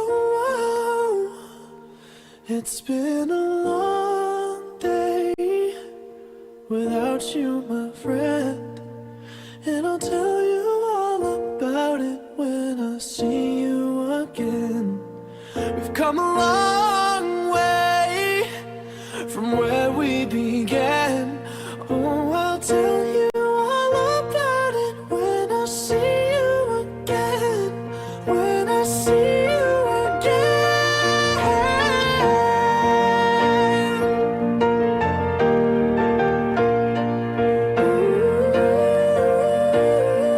When I see you again, see you again. So it's 8:05 Friday morning. Without you, my The president has declared 3 days of mourning in honor of 8 compatriots who died tragically en route to Kumasi, Obuasi specifically, in an aircraft crash, in a helicopter crash. Last night he addressed the nation for the first time. He rolled out some road maps to observe as we do this. He's called on the nation to be united in sorrow as we mourn the departed. Defense Minister Dr. Edward Omane Buama, Environment Minister Alhaji Dr.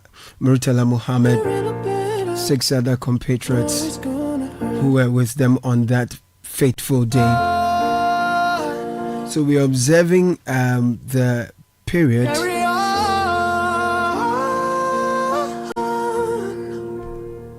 It's been a long day without you, my friend, and I'll tell you all about it when I see you again. So it's a bit clear what's going to be happening now. Some of the activities that have been lined up for this. We are going to have 9th of August at 5 p.m. The nation will gather at the forecourt of the State House for an evening of reflections and memorial in honor of the 8 victims that we know. And then from the 10th to the 14th of August, books of condolence will be available at selected ministries, Ghana Academy, Ghana Armed Forces Headquarters, NDC Headquarters, and NADMO Head Office. And then there will be an interdenominational state funeral, which will be held at the Black Star Square on the 15th of August. We do know that the recovered or retrieved bodies have been flown to South Africa for some forensics to be done to help with identification, and a few more, much more that needs to be known. Now we are seeing statements that have come through. Of course, more have come since the unfortunate incidents. There's one coming from the Ghana Academy of Forensic Sciences. We'll get to that. And so the direction for the morning, we'll bring you conversations still on this, what has to be done. The president addressed us last time. We'll bring you a playback of that, and then some interviews of some of the persons who worked and lived closely with some of the victims we lost. We'll be bringing you some of their reflections and recollections in memory of same. And then you can also share your concerns, your tributes, and your reflections as well with us. 0549 986 996, 0549 986 996. In between all that, some of you are wonderful listeners are celebrating your birthdays, others anniversaries. Will do well to share in your celebrations even while we mourn nationally. So Kaka is with me, as is Sky. Let's start off with the birthday celebrations. And clear absolutely. that, there are a few more so that we can focus. Exactly. So shall I? Yes, please. Yes. Please, so please. this is happy birthday to Maureen Osei of National Lotteries Authority. It's from Rita and Barbara. They're wishing you the very best of today. Happy birthday, Pascaline Nana Ajua Afo of Sakumono. Best wishes from your sisters Pearl, Rita, and Fafa. And this is Charles. Charles is an editor. He says, Caleb, please wish my wife a happy birthday and God's blessings for me. Today is her birthday. Her name is Linda Sasu. Linda Sasu is the wife of Charles Sasu. He's one of our video editors at Channel 1. So Charles, happy birthday to your wife and yourselves. Have a good one. And a few more messages coming through. Please, I want to wish my husband Clifford of Kaswa a happy birthday from his wife Rosemary Saki. I love him so much. Kindly wish my lovely wife and mother of our future kids a happy birthday. I pray that the heavens open and shower her with abundant blessings, long life, and continuous desire to be the best version of herself. Always, I will choose you over and over again. I pray my love for you grows deeper each passing day. Have a wonderful day, Mrs. Mary Nyamadi, from your one and only Chocho Mucho. You the most, 'cause I don't really know how to tell you without feeling much worse. I know you're in a better place, but it's always gonna hurt. Carry on, give me all the strength I need to carry on.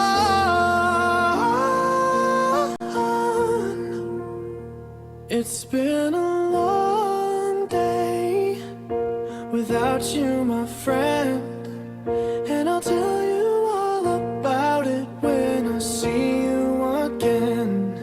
We've come a long way from where we began. Oh, I'll tell you all about it. So while we bring you the president's voice shortly, First Bank Ghana's Junior Internship Program is ongoing.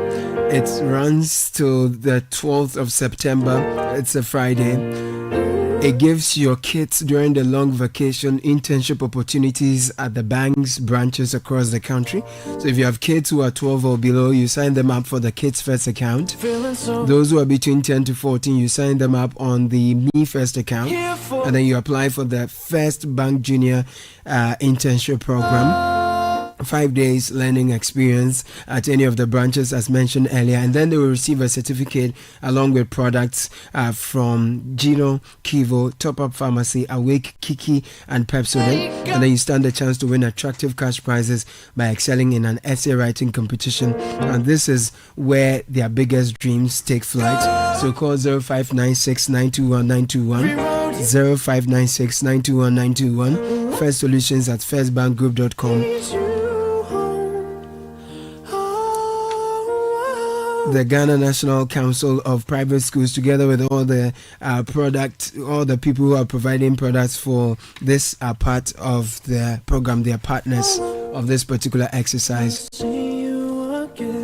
And Republic Bank says they are the one for you. That's why they've reduced their Citi mortgage interest rates even further to a new low.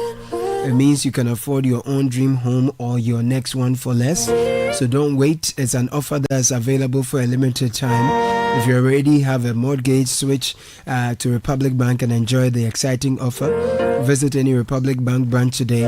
Send an email, myhome@republicghana.com. If you're in Accra, call 0540 109 649. In Kumasi, please call 0540 109 901. For more information, Republic Bank, we're the one for you. Give me all the strength I need to carry on. Banking should not slow you down because time is of the essence. Skip the queues and deposit cash straight into your account. And with Zenith Bank's cash deposit ATMs, it's available to you 24 hours a day. Zenith Bank's cash deposit ATMs are located at Zenith Bank's East Legon, Laboni, Techi Plaza, Sunyane, Anhojo, and head office branches. Experience fast, secure, and convenient cash deposits any time of the day. Now that's banking on your terms, and a bank in your best interest. So the prices of your favorite 300 ml PET Coca-Cola Ghana beverages have dropped across the country. That means you can share a Coke now for only 5 Ghana cedis. Whether you're a Kofi, Adjoa, whatever your name is, your personalized bottle is waiting for you at your favorite joint. Look sharp, go find your name, find your bottle, and enjoy it at the new lower price. Share a Coke, and it's more than a name on a bottle. It's a celebration of the real magic of human connections.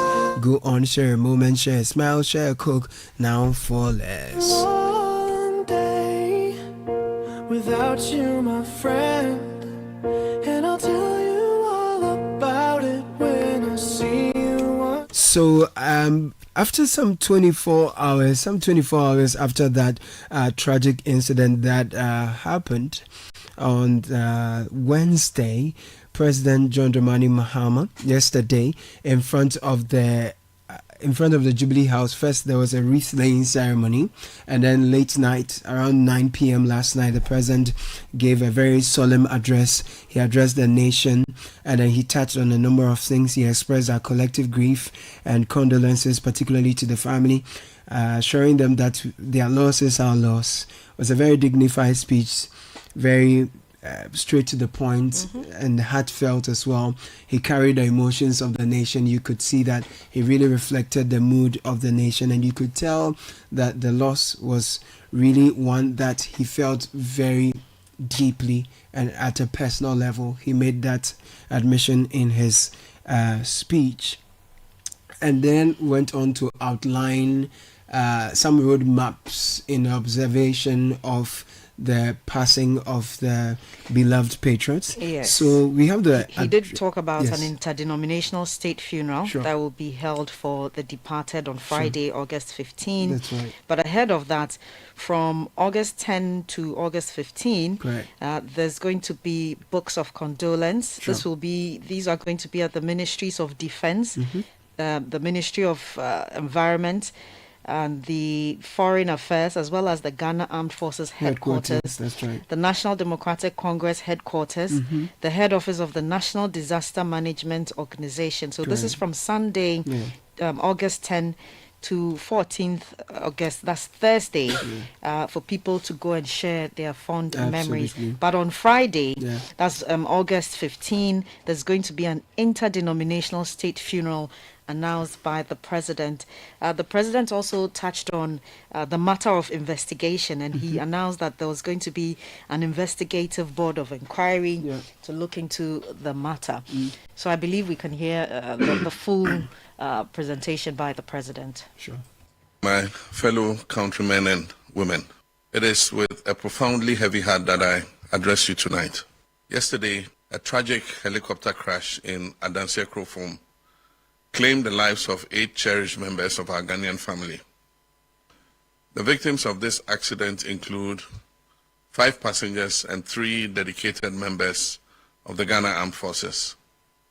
Among them were Dr. Edward Kofi Omanibuama, Minister for Defense; Alhaji Dr. Murtala Muhammad, Member of Parliament for Tamale Central and Minister for Environment, Science and Technology; Alhaji Muniru Mohammed Limuna, Acting Deputy National Security Coordinator; Samuel Sapo, Vice Chairman of the National Democratic Congress; Samuel Abuaje, Deputy Director General of NADMO; and Squadron Leader Peter Anala of the Ghana Air Force, Flying Officer Chum Ampedu of the Ghana Air Force, and Sergeant Ernest Ado, also of the Ghana Air Force. This tragedy represents a deep personal loss for me. I shared a close bond with many of those individuals who died. Our nation is grieving, and on behalf of the government and the people of Ghana, I extend my deepest condolences to their families, friends, and their loved ones. Know that our entire country mourns with you. We share your pain. Your loss is our loss. A loss of dedicated public servants, intellectuals, and individuals who tirelessly worked for a better Ghana. These 8 individuals dedicated their lives to Ghana's progress. That their final moments were spent in service is a testament to their unwavering commitment. We have lost some of our nation's brightest minds, and this is a moment of shared heartbreak, a time to reflect on the preciousness of life, the sacrifices of public service, and our gratitude for those who dedicate themselves to the well-being of our fellow citizens. Squadron Leader Anala, Flying of Sampedu, and Sergeant Ado were dedicated members of our Air Force, embodying the best of their profession. Alhaji Muniru Mohammed Limuna was a humble yet effective public servant. Samuel Sapong was a respected statesman, and Mr. Samuel Abwaji was a promising young leader. Dr. Omani Boama was a brilliant and dedicated leader, and Alhaji Dr. Murtala Mohammed was a passionate voice for his constituents and a champion for environmental stewardship. These gallant men each served Ghana with distinction. And as we mourn, questions about the cause of this tragedy are only natural and important. And I want to assure the families and the nation that the Ghana Armed Forces has initiated a full and transparent investigation into the circumstances of this crash. An investigative board of inquiry has been set up to investigate the cause of the crash. The flight data and cockpit voice recorders have both been retrieved. All 8 of the bodies of our departed comrades have been retrieved, and the government is in close touch with the bereaved families about identification of the bodies and final interment. In this moment of national grief, let us remember that we are above all Ghanaians, united not just by our nationality, but by our shared hope, our shared humanity, and now our shared sorrow.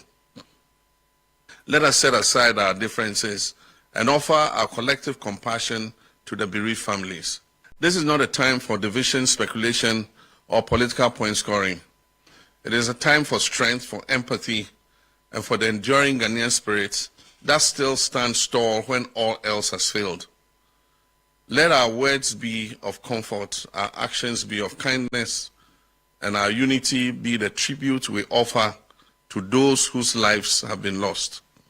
To the families, to the Ghana Armed Forces, to the ministries and departments that have lost dedicated staff, and to the National Democratic Congress, which mourns the passing of valued members, may you find strength in their memory and their legacy.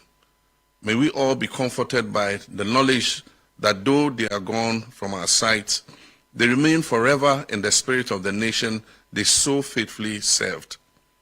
On Saturday, 9th August at 5 p.m., the nation will gather at the forecourt of the State House for an evening of reflection and memorial in honor of our departed colleagues. Books of condolences will be opened simultaneously at the Ministry of Defense, the Ministry of Environment, Science and Technology, the Ministry of Foreign Affairs, the Ghana Armed Forces headquarters, and the National Democratic Congress headquarters, and also the head office of NADMO from Sunday, 10th August to Thursday, 14th August. On Friday, 15th August, an interdenominational state funeral will be held for the 8 heroes at the Black Star Square. My brothers and sisters, my fellow countrymen and women, may God bless their souls, and may God bless our homeland, Ghana.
Some very comforting melodies there.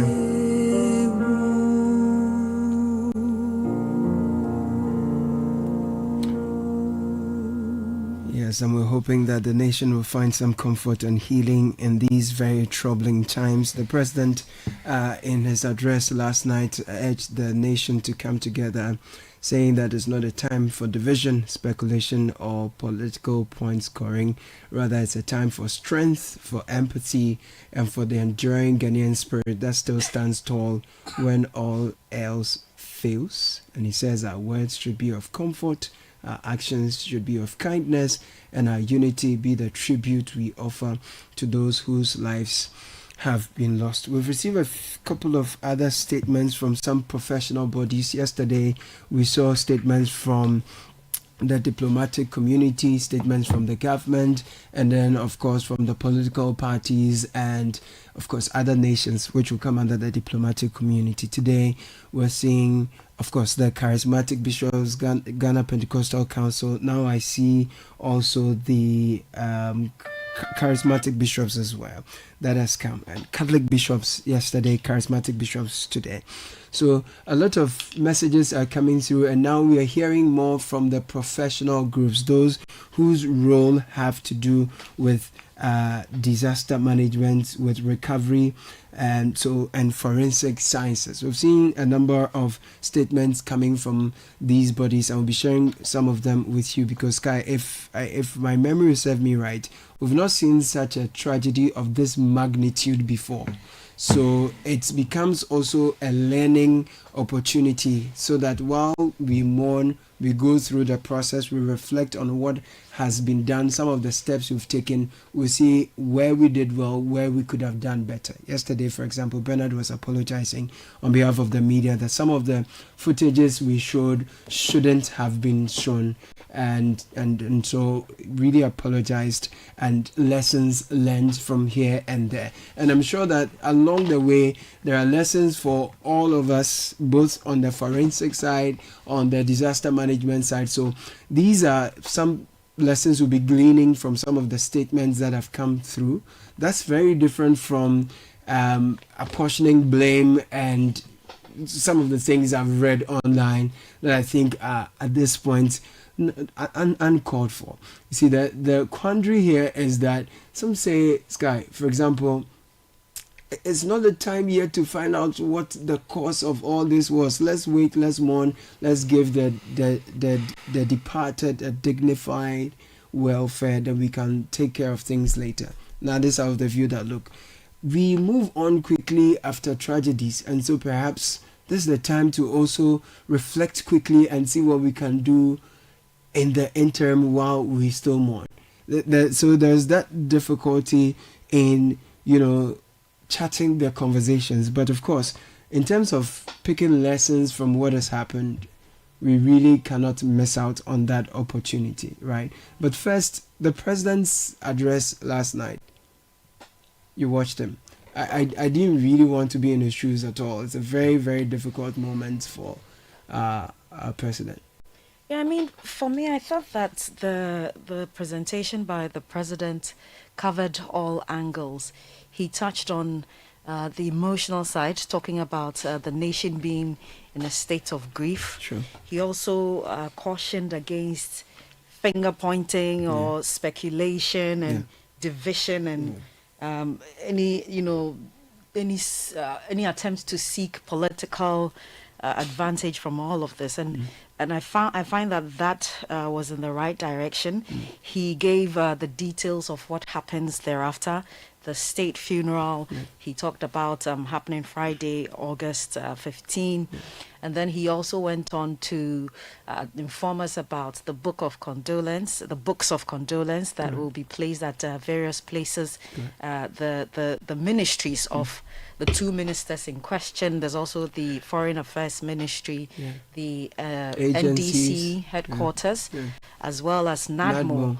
And Ghana Armed Forces, and the armed forces, and this is, this for me shows that he's in touch with what is happening. There's an expectation that aside the family and friends, there are people that would have worked with these departed individuals, and so these are significant places to place the books of condolence for people to go and share, their memories with the departed in that way. And he also gave significant tributes to these individuals. Unfortunately, this happened in the line of duty. They were on their way to duty or to perform their national service or service to the nation, and this unfortunately happened, and he described them as heroes. And he also talked about what is point 9, which is the investigation, talking about an investigative body of inquiry. And this is essential because, as it is in Ghana, there's going to be a lot of speculation and finger pointing here and there. So as he has said, he has given us comprehensive information about what is going to happen thereafter. I think we need to heed the president's call and wait patiently for the outcome of this investigative board of inquiry. Yeah, so for me, I felt that in as much as this was a difficult moment for him as father of the nation, losing people in his government and also people that he's worked over a long period with, and he has a personal relationship with, this hit him hard. But he managed to put himself together and address the nation and speak comprehensively to all the matters at hand. So I found that it was in the right direction. It was appropriate, and he did what was expected of him. Yes. Earlier, even during the wreath laying, it was really difficult watching him, the chief of staff, the vice president, and the reps from Parliament, Council of State, and the people who had gathered in front of the Jubilee House to lay wreaths in honor of the departed. It was deeply moving. It was a very emotional moment watching the president, shed tears, chief of staff shed tears, and the others. It was really tough. Yes, there were moments where this was during the flower laying ceremony at the gardens of the presidency. There were moments where you could see these leaders of ours, they couldn't hold back, the emotions, the tears. And human as they are, somebody close to you is gone. As you go through the mundane activities, you're human. At some point, it hits you that this person is no longer, this person that, you broke bread with, you spent time with, you lived or spent, years working together, is no more. We are human, and we exist by our emotions. We are alive with blood, running through us, and so it's not out of place. It's only natural. And well, for those watching too, it's a moment to connect with the president. That this is what he feels. He's human and he cares. Yeah. And Sky, prior to last night and yesterday, there were a lot of calls. The president must address the nation. The president should address the nation and make us know what was happening. Because, before then, there were statements given direction. Flags will fly at half-mast. We're going to do this and that. So, there was engagement from the presidency. There was communications happening. When the bodies were, flown to Accra, it was received by the chief of staff and all of that. So work was still ongoing, though these persons work with them and they were grieving. You would think that in the midst of all that mourning and sorrow, work was ongoing, but people still wanted to hear from the president, and so he did that. Yes, I mean, that is to be expected because, mind you, he's the commander-in-chief of the Ghana Armed Forces. Before that, he is the president of the republic. So if a disaster of this magnitude is recorded in our airspace and it involves a unit that he has direct responsibility and control over, then there will be legitimate expectation that we need to hear from our leader as to what should be done, what will be done, and his own feelings or perspectives on the national tragedy that we are all talking about. Mind you, this is not the first time that President Mahama is having to address the country after a major tragedy of this kind. He has some, experience, and it's an unwanted experience Very difficult in that job. regard. Yes, I mean, early on in his life, we lost President John Mayors, and the lot fell on him to wear the crown. And I remember sitting in the press gallery in Parliament when he came to deliver that truly emotional speech, which still also rallied Ghanaians to be able to pick up the pieces and bond together so we could continue our democratic journey. So he is forged by that experience. And then we have seen a number of people also go ever since. And so he's not exactly new to this space of having to speak to the country when we do need him. This is particularly weighty because of the sheer number of people involved And how and it how happened, this whole thing happened. The context of why this thing happened, not establishing why, but the context. So I will be coming to that, but I just want to briefly say that it was a truly compelling speech for me, and I thought that it reflected the moment. It sort of read the room, and it also told you in very raw words how he is processing this tragic loss, because these are people who are close to him in many ways. I mean, all the people involved there. Direct responsibility over the military. So if 3 officers of the military or maybe personnel from the military die, he has got something to say about that.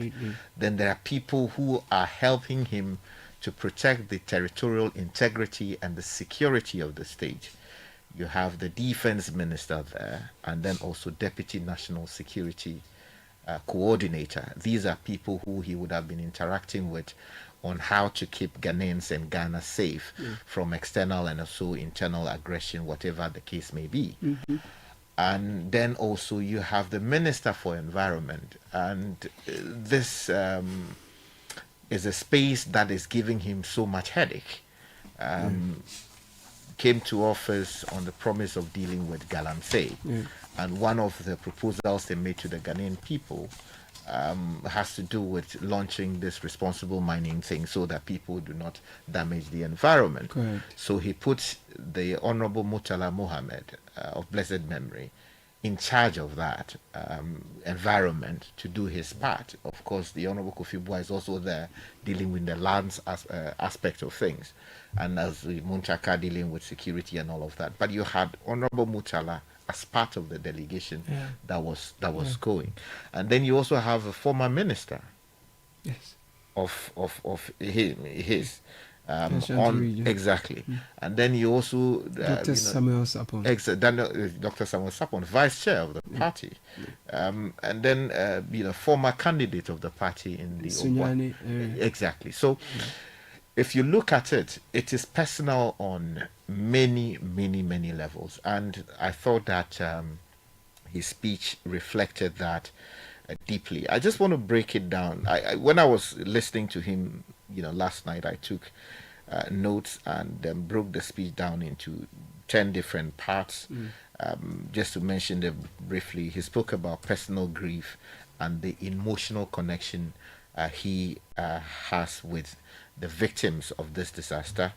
Then he also called for national unity and collective mourning, recognizing that this country is fractured along political lines, and the 2024 elections have not really done, if you like, much to actually bring us together. If anything at all, we have become far too fractured along political lines, that everything is looked at with partisan lenses. So even in the context of us mourning, people are saying all kinds of ridiculous things about why or how or who may or may not have played a part in this particular disaster. It is as if we are on some steroids and we just don't think, people saying all kinds of outlandish things without actually thinking about how it's likely to impact, others. So he spoke about the need for national unity and collective mourning.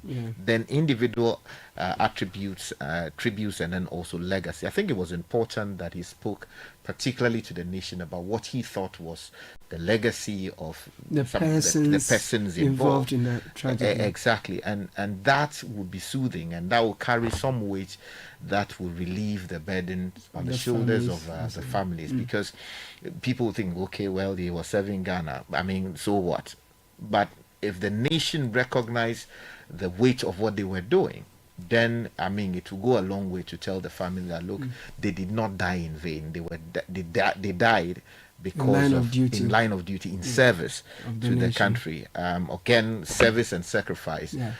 How they died, it was in service to the country, and the sacrifice they made. We have got to reflect deeply over that. Then call for political unity, and then one thing that stood out for me was the transparency and accountability bit, where he said that look, he understands these are difficult times, but we have got to find out what exactly happened, and so we render accounts to the Ghanaian people. How did they happen? Why did they happen? What could have been done differently, and all of that. That is what investigations exactly. That is what the investigations will establish. And on this note, it's important that we call on our Muslim brothers and to understand the context of what we are dealing with. We do know the strict rules that apply when it comes to the passing of people of the Islamic faith and what should happen to their body immediately thereafter. But if you look at the peculiar circumstances of this case and the need to establish what actually happened, would have to temper those rules. And I say this with all the respect I can command, with the need to actually get national interest to override some of these rules in the interim. In fact, I'd like you to tap into your understanding of our culture and then explain also why we need to identify the individuals, because someone said, okay, so to some extent a good number of the victims were child beyond recognition. You can just put things together and say, okay, this family, this family. So but why is it important culturally for us to identify the remains as this individual, that individual, and then apportion them to the families appropriately? Okay, so this question you've asked, I'll draw on my knowledge based on sitting with, older people or elders in my village, and what they have said traditionally about why it is important that you don't give the wrong body to the wrong family. My understanding, based on ever tradition, rooted in my education from Wenyama Dokwodo, is that we all come from family. So if you come from family A, there are rituals, regardless of whether you are Christian, you are whatever. There are rituals that are usually performed when you are born and when you are going into, say, marriage, or when you are dying, as the case, when you have died, as the case. So passage of rights at every point. At every point. Birth, marriage, transitioning to the yonder. Those rituals are important to serve various purposes. Now, those rituals can only be performed for people who are from a particular family, because the rituals are specific to the family you are from, and why they must be performed is something that is known within the family. So we have this major tragedy. 8 of our compatriots have died. We are told that their remains are beyond recognition by reason of the inferno that engulfed the helicopter soon after the crash. And it is impossible at this stage to use the human eye to determine which family, which body belongs to which name, and therefore can be linked to which family. So in the event any is, I don't want to use the word misappropriated, that's not a proper word, but if you... So religion at play here, you have, we are told they are, Maneboama properly buried, and then also the need to get to the bottom of this matter requires that we do the best possible, work there is to be done to establish what actually happened, and then also who is who, and to approach things. That's it. Thank you for that explanation. So, Kaka, we have some statements from the Ghana Academy of Forensic. I just want to mention. Okay, please. Quickly. So the ceremonial. Still on the president's speech. I just want to finish quickly. Okay. So ceremonial honor and state recognition. So we'll be doing state burial for them. And then again, he spoke about. He did not say that interdenominational. What do you call it? Service. He said interdenominational state funeral.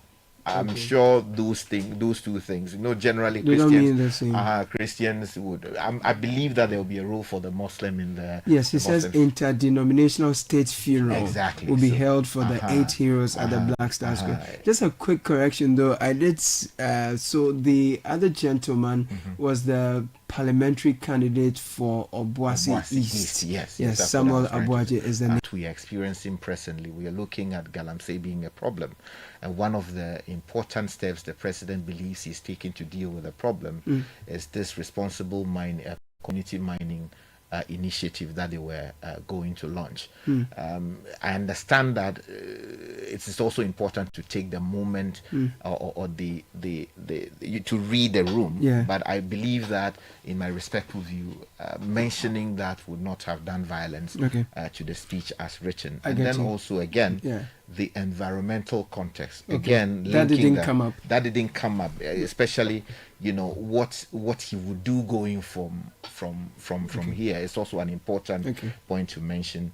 There's no talk about policy continuity commitments, and then also an acknowledgement of the Galamsey crisis would have been a little useful in my view. I get it. And yes, and also how they intend to go from there. That's well noted. So these are all lessons we are picking from this particular situation. We all understand the weight the weight of it and the kind of responsibility it imposes on us. Now, we have this statement from the International Academy for Certified Disaster and Emergency Management Criminology and Forensic Professionals. You can imagine the abbreviation is a very long one, but there's a statement coming from its country representative, Dr. Kofi Echampong, which simply says that the International Academy for Certified Disaster Emergency Management, Criminology and Forensic Professionals, UK, expresses its deepest condolences to the government and the people of the Republic of Ghana following the tragic Ghana Armed Forces Z9 helicopter crash on 6th August 2025 near Adansi Akrofum, which claimed the lives of esteemed national leaders and gallant service personnel. We honor the memory of all those who passed, whose service to Ghana remains an enduring legacy.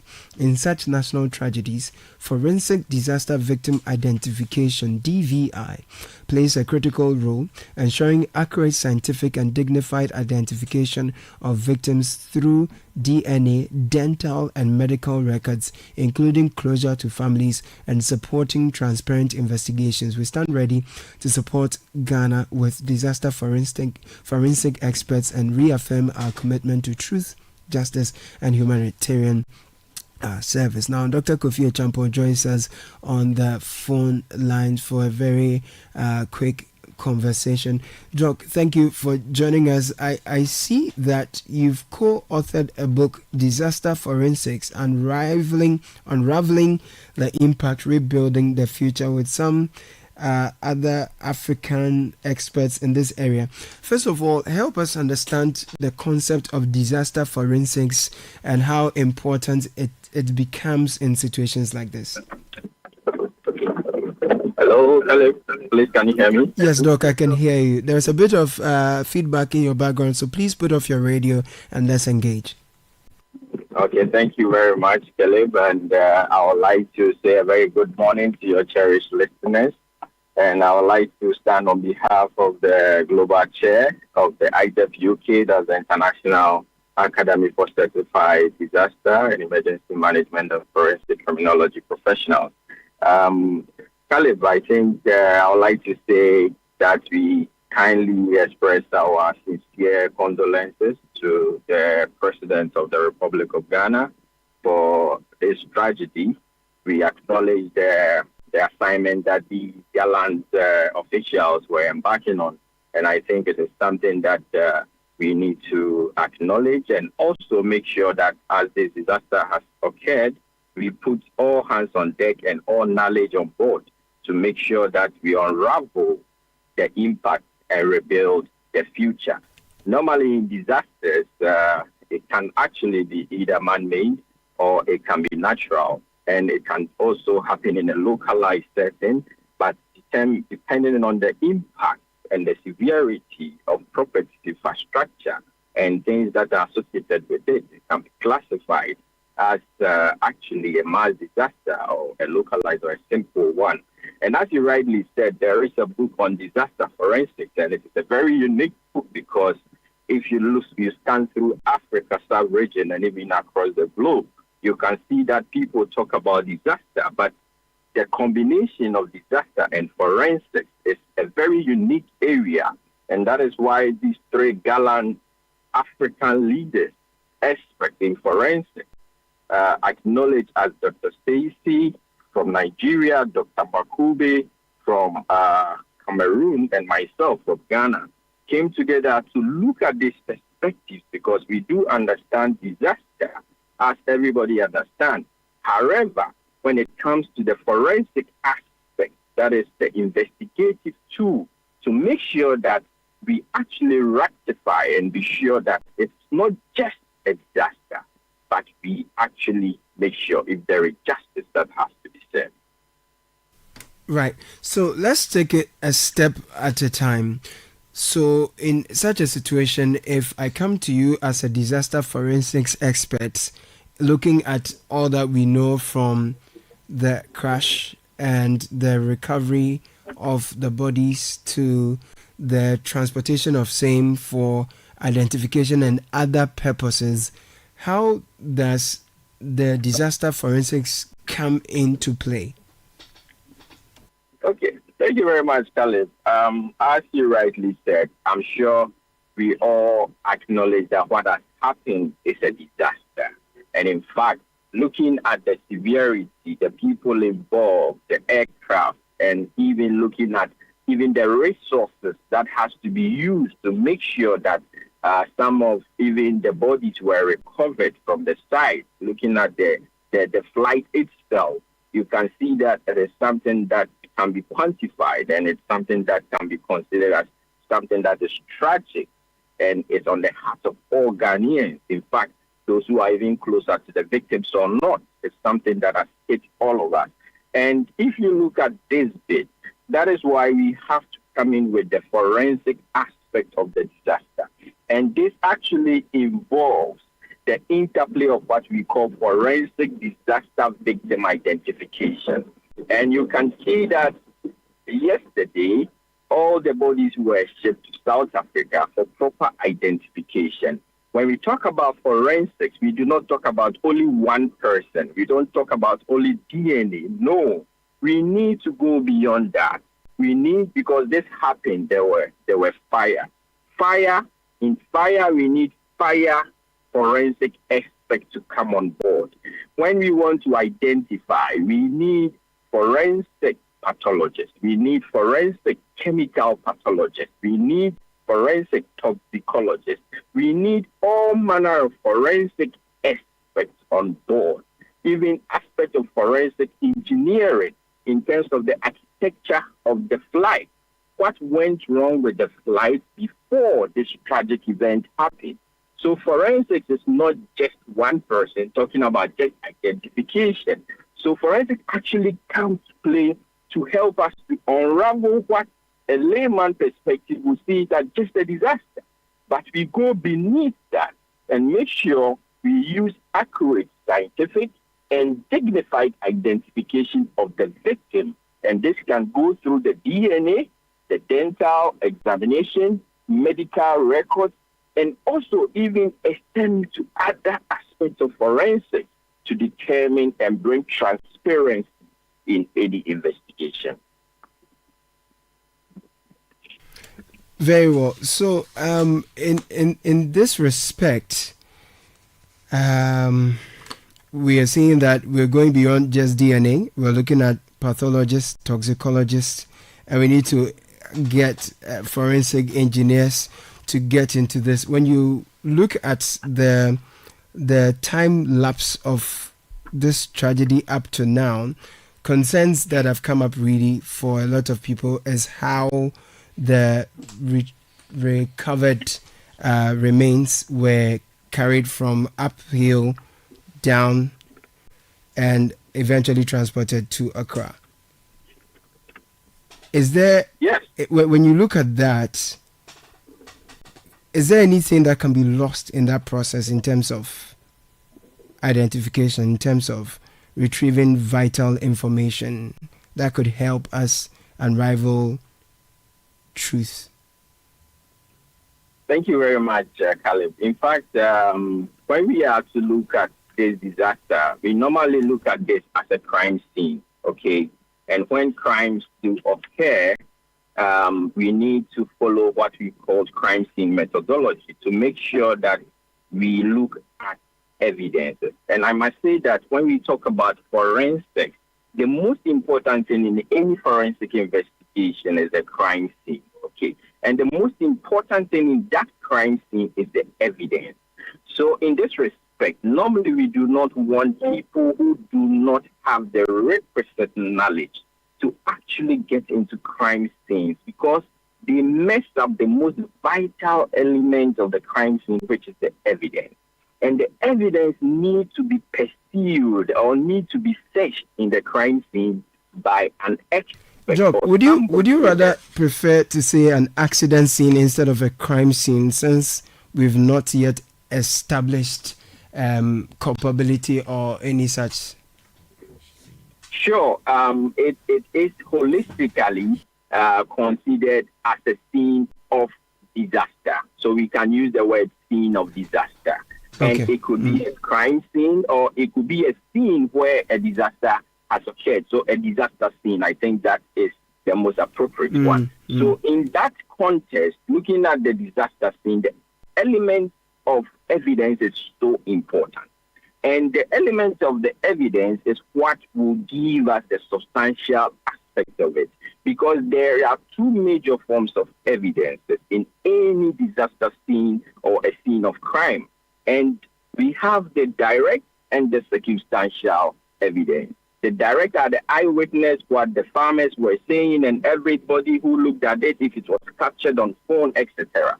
However, the circumstantial, which deals with the scientific, both physical and biological evidences, are so important. And that is what forensics comes in a disaster scene to make sure that it is upheld.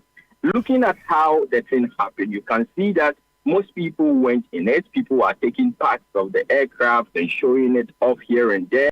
That is a breach of the disaster scene methodology, which needs to be put together very well. So as you rightly said, fine, when we are looking at both the physical and the biological evidence, definitely it might be trampled upon. But we expect that specialists or experts who get to the crime scene will make sure that this methodology is upheld. Because at the end of the day, anything that we come up with, if the evidence doesn't go through what we call the chain of custody to preserve the integrity, it can never be admissible.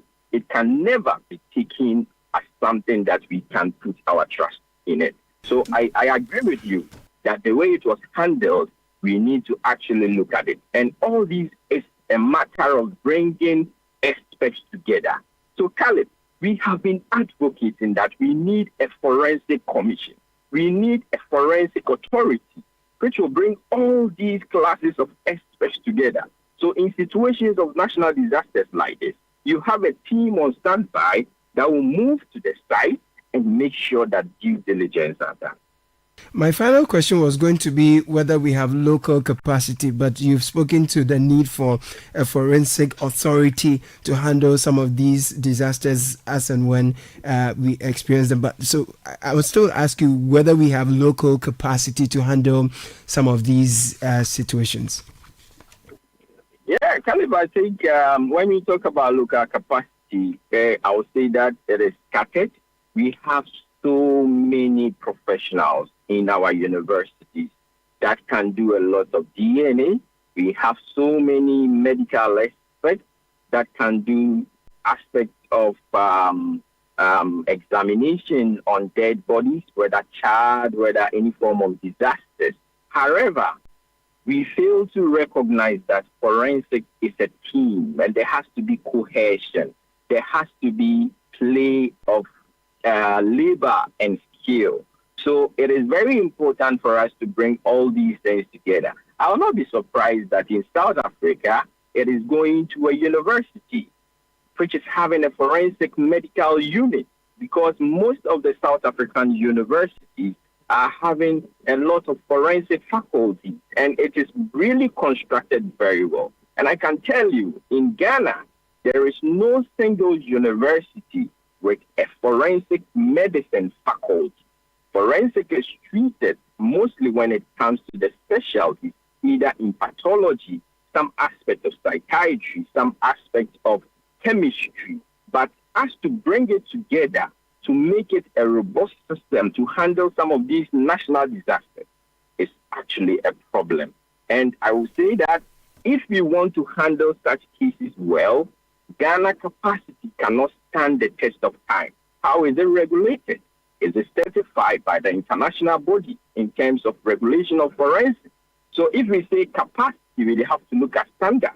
Which standards are we going to use to make sure that we can say we have done due diligence to this? So I think we have to look at it very well. Right. Thank you. But Doc, just by way of information, we do know there's the Ghana Academy of Forensic Sciences, by the way. Yes, I know Ghana Academy of Forensic Sciences. I have had interactions with a couple of the members and some executives of Ghana Academy of Forensic Sciences. And I think there is a conference that is even coming up, and it's likely I'll be there myself as well.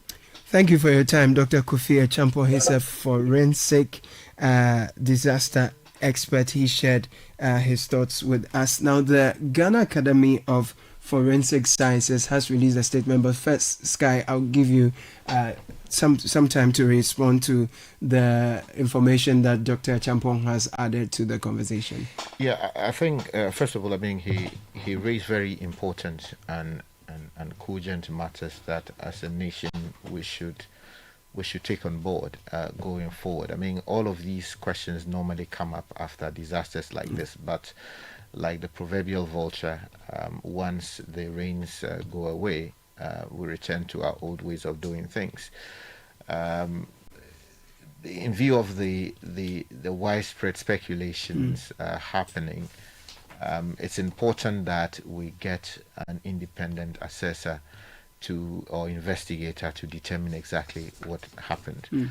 And it was also important that you clarified with your brilliant question that whether he was talking about crime scene or talking about disaster scene. The two they are not the same, especially in the context of law and the implications.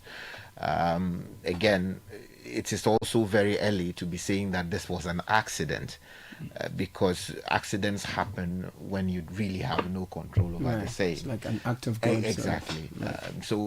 But in Ghana we use the terms loosely, or we sort of interchangeably, which has its own implications. But people just assume that it is fair and square. Sky, what's the best way to describe it? This was a disaster, right? Or you just confine it to a crash and leave it at that. A crash. Now, subsequent investigations will determine whether it was an accident or it was, say, what do you call it? Anything else. Or anything else, including maybe, somebody deliberately did something which would have been an act of criminal conduct. Right. So it's important that we build local capacity in the true sense of the phrase, so as to ensure that we can determine on our own, without external involvement, how some of these things should be investigated and conclusions to draw from our investigations. Right. But I must say, though, that it is not exactly out of place for foreign assistance to be called in, as we seem to be doing in this case. You cannot have capacity in everything. I think it is just it's just what it is. But where possible, where we do have the means to be able to make that possible, I think it is not out of place to move towards that direction. So he's raised very important points that as a country would have to look at. And there will be need to actually have conversations around whether this is feasible and whether we can support the same. Because if he says with some degree of certainty that none of our universities, of all the universities we do have, none has a faculty dedicated to forensic investigations like this, it is a serious matter, because we have the police, CID, they also have some expertise in this area of investigating things like this. But it would seem that from what he's saying, they do have limited capacity. Again, if you talk about national security, you talk about the military intelligence unit and all the investigative institutions under the military, and some departments, other department that we do have, is the suggestion is that we do not have this, and he says that with that some degree of certainty, then it will mean that we need to do a lot more than we currently are doing. Yeah, a message I did get early on though was that the CID has a forensic lab that has facility and expertise and also infrastructure to handle some of these cases. It's a message that came in a bit earlier, but it's also a question of we may have something, but to what degree? Right. Yeah, because mind you, this thing happened over an area not properly populated in the true sense of the word. It's not vastly populated, right? And people are reporting that they saw something. Yeah. But in order to rule out all possibilities, it is important that we find the best possible tool for investigating all aspects of this matter, and then coming to a conclusion that will be acceptable to the family, to the nation, to the military, and all the people affected. If we don't investigate properly, then chances are that if there is some other possibility, we'll not be able to establish that, and then the consequences. Exactly. That's an interesting one. So I'm just going to turn my attention now, still within the forensic space and the forensic science. The Ghana Academy of Forensic Sciences has issued a release that I'm going to let Kakra help me share with you. Our listeners is 97.3 Citi FM. And it's 3 days of mourning. We've lost 8 compatriots in a very tragic manner, and we are reflecting on that, observing the process, and then also having conversations that will enrich the discourse. 0549 986 996 is the number you can join this conversation. Richard Delasky is in the studio with me, together with Francisca Kakraforson. We just spoke to Dr. Kofi Champong. He's a disaster forensic expert, and he shared his thoughts with us. And just a quick comment before I get to the statement. Sure. I think, as Sky has said, and the interview we had with Doc, it shows that there's a national deficit in our emergency response. Correct. And that's why some of certain things happened to people's outrage. I'll shift my attention to even the media coverage of such disasters or emergency in situations. It took some time before the proper authority got to the crash scene, as it were. And what was unfortunate was locals were the first to arrive there. Yeah. And they are not necessarily equipped to deal with, such a situation. Yeah. What they would do is try and improvise to save the situation. Choboy. Exactly. And so in as much as there's some outrage as to some of the things that happened, that remains of these departed were carried in sacks and etc. In the manner in which it was done, these were locals who were trying to do their best and salvage the situation. There were concerns about possible rain, etc. But it goes to show that, and which is what he talks about, at the national level, our response to emergency is lagging, and it's something that we need to look into, or we need to prepare for. The second thing also would be, if it was, and I think Doc alluded to that, if the crash site was properly demarcated, or there was some restriction as to who could go there, then some of the content would not have been, put out there to cause a lot of the backlash. Yeah. And I think rightly, Citi FM, we put out an apology, and we took down the videos in response to this. So now let me bring you the details of this statement from the Ghana Academy of Forensic Sciences reacting to the Adansi military helicopter crash tragedy. And it reads, the Ghana Academy of Forensic Sciences, GAFS, has received with deep shock and sorrow the tragic news of the military helicopter crash that occurred on August 6, 2025. The Harbin Z-9 Ghana Air Force helicopter, which departed from Accra en route to Obuasi, went down in the Dampia Rainforest Reserve near Sikaman in the Adansi Akrofom district of the Ashanti region. The officials were traveling to attend the launch of the Responsible Cooperative Mining and Skills Development Program. This devastating incident has claimed the lives of 8 Ghanaian citizens. We extend our heartfelt condolences to the bereaved families, loved ones, and the entire nation during this period of immense grief. We also acknowledge the efforts of the emergency response teams and local authorities who have been at the forefront of managing this national tragedy. However, we have observed with concern footage of how the scene was managed, the recovery of bodies, and their subsequent transportation. The approach appeared to lack adherence to international standards for disaster scene management and victim recovery. Such incidents require the utmost dignity, professionalism, and scientific rigor, especially when dealing with human remains.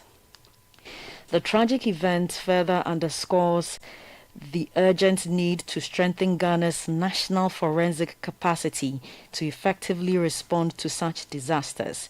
A comprehensive national forensic policy is urgently needed to 1. Enhance crime scene management, including aviation and disaster incidents. 2. Ensure contemporary and scientific investigation practices in line with global standards. 3. Support dignified handling of human remains and culturally sensitive family liaison processes. And 4, facilitate accurate and timely mass fatality identification using DNA and other forensic techniques to provide closure for grieving families. The Ghana Academy of Forensic Sciences is prepared to provide qualified human resources to assist in properly identifying the remains and to support a scientifically sound disaster victim identification or DVI process that meets international best practices. We reiterate our commitment to working with the government of Ghana, security agencies, and the Ghana Health Service to develop and implement this national forensic policy. This policy will serve as a vital framework for coordinated medico-legal response, effective disaster victim identification, and national resilience. In honoring the memory of those lost in this tragic crash, we call on all stakeholders to prioritize investment in forensic infrastructure, policy, and capacity building to ensure that Ghana is better prepared to respond to future mass fatality incidents. May the souls of the departed rest in perfect peace. So, a number of learnings from this particular incident. Right?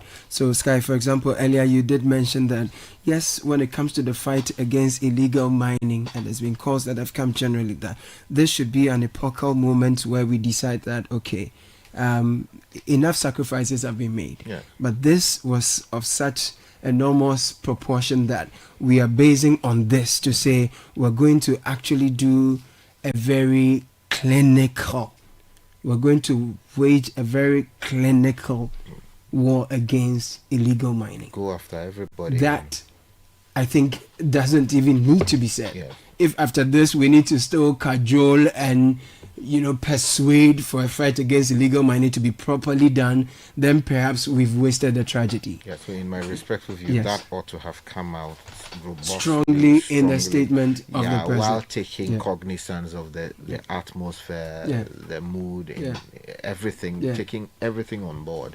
It should have been, very pronounced. So in addition to that, can I Kaka, just say please, that go ahead. in agreement with Sky, I think it's not too late. I think it's opportune as we unite in pain for the president to perhaps at a later time come back and perhaps declare a state of emergency. In a forceful manner. Send out the soldiers and see how we can permanently deal with the menace of Galamsey. And while we're at it, it's another opportunity for us, as the statement is showing, it's exposing our lack of disaster preparedness. That's that one, we saw it in June 3.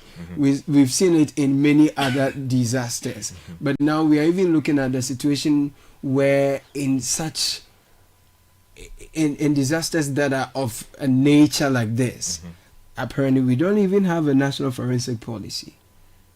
Wow. And we don't have forensic infrastructure. That's a problem. So it's an opportunity not only for us to mourn and heal and move on, not only for us to ruthlessly deal with illegal mining, but to also then have a proper forensic infrastructure. You know why that is important? As someone who, wears two different hats, or depending on what you look at more than that, people are accused of all kinds of things every day. And then also there are things that policing authorities will rule as maybe, accidental fire or, something which may not necessarily be that. There are people who are sometimes convicted on the basis of someone's report, which is not really founded on some clinical forensic, conclusion. Right, in which case there would have been a miscarriage of justice. Correct. And we've seen that in jurisdictions like the US and UK, Canada. There are many cases that I can cite here, sitting here. You can talk about the Guildford 4. I mean, a lot has happened across the world to lead us to want to establish centers like that if we are to make serious progress. Because if you don't have that, then you ask yourself, sometimes people get convicted for things they are accused of doing. And then you ask yourself whether we are serving justice. So it is important that if these things indeed are not there, as the people with more informed views on the matter are suggesting, then it would seem to me that what has happened, although it is so traumatic, so tragic, it should inspire us. We must find strength from this darkness to be able to meet some of these requirements, because as a country trying to make progress, we cannot make progress if we cannot deal with learn things from like this. tragic incidents or developments. And COVID, if it didn't teach us anything at all, it exposed us to the fact that when it gets to when push gets to shove, the world will always close its doors and protect its own. And I think that this is a survival, this is a self-preservation step we must take. That even when we are faced with such situations, we should be able to get closure for ourselves by our own means, whilst getting foreign assistance is not necessarily a bad thing. A country of our stature, we deserve to have some of these things in place. And some of the basics, yeah. If we didn't know, or if we turned a blind eye to it, or if we didn't see it as a priority, now is the time for us to actually put in some effort. So you know why? So for instance, I mean, just recently we saw 16 young Ghanaians. They died just like that. In what was ruled, at least for now, a road accident, right? Or a road crash, or whatever the people have said. Look, it will surprise you that, and I'm not saying that this is what happened, proper forensic and investigation in the mechanical sense, in the scientific sense, will come to a conclusion that prior to that accident, something else could have happened. Do you understand? And so instead of just every day, road crashes have happened, the driver was reckless, blah, blah, blah. We use all of these terms without actually digging deeper as to establish. You see it in the documentaries from other countries. They would investigate and then come to the conclusion that 3 days prior somebody did A, B, C, D, which progressively led to a particular outcome. And that being the case, the person would then be held accountable. So culpability is placed where culpability lies. Every day we wake up, fire has happened here, fire has happened there. Next day we move on. Exactly, and just we move on. A boat disaster has occurred. The boat was overloaded. Well, the boat may well have been overloaded, but are there other possibilities which we have not accounted for? These are all questions that fall sometimes within the domain of experts within that space to be able to answer conclusively. Like I've said, we are told that we have some capacity. As to whether the capacity we have is robust enough to confront some of these issues is an entirely different matter. If the people from the field are telling us that we do not have enough, I do not have any reason to doubt. It's an interesting learning. Just to add, I think that the capacity he's talking about is exposed with these incidents and how we deal with them, as to whether or not, for instance, take this incident, whether or not the scene, the incident scene was preserved, how we transported remains, if people were burnt, how would we have done that? We may have the capacity but that this goes on, our inability to deal with or respond adequately and sufficiently to emergencies exposes the efficiency of that capacity. That's right. That's a very good point. And one of the critical learnings I'm getting from this is that beyond disasters of this magnitude, other things, rob us of life of ordinary people on a daily. But because we are not able to forensically, detect them and come to proper conclusion and punish those who must have caused them so that such become a deterrent, then we have a cyclical, quiet cycle of disasters that are claiming loved ones, breadwinners all the time, and it goes on very quietly. Look, I mean, I've read cases from elsewhere, during my studies in the UK, where in some cases maybe a doctor intends, and I'm not saying that our doctors are doing that, intends to take somebody out of this life entirely, but then, or maybe a nurse or some health professional, there are medications or injections that should not be received above a certain dosage, or over a certain period of time, you should not have that much quantity in your system running at at a time. But somehow, because maybe the health professional knows that if you are given this at this time, it will have this impact, they stagger it, sort of. You understand?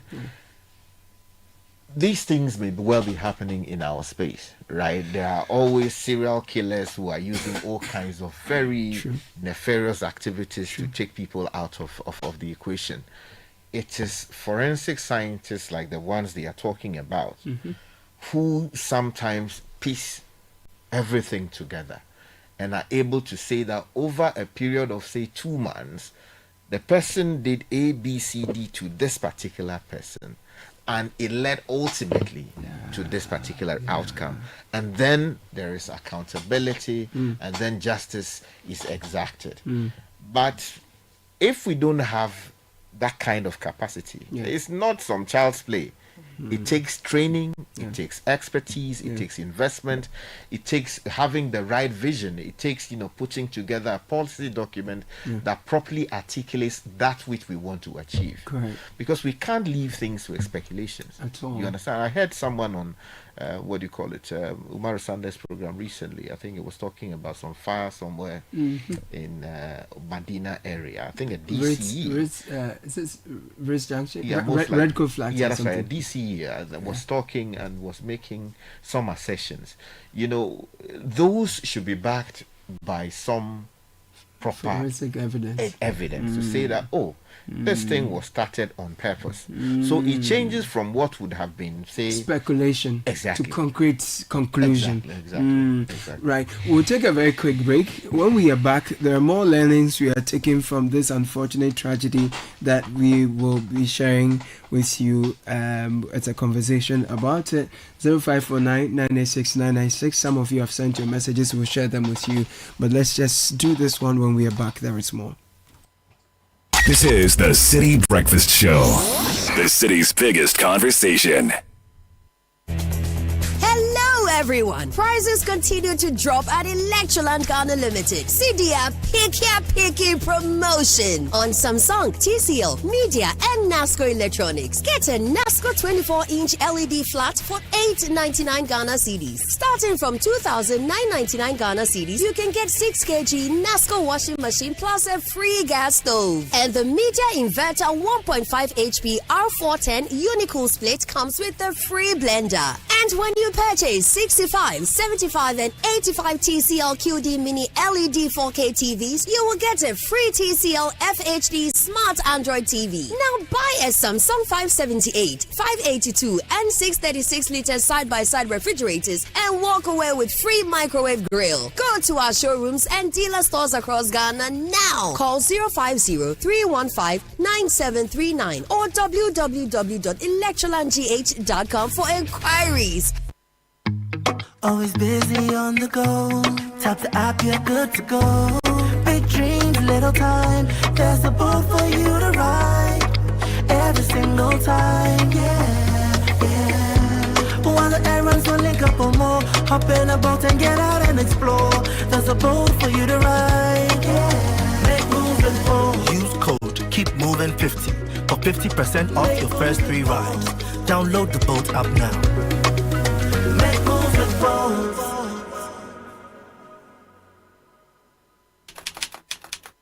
If you know these sounds, you didn't just live through the 90s, you lived the experience. Back then, connection took minutes.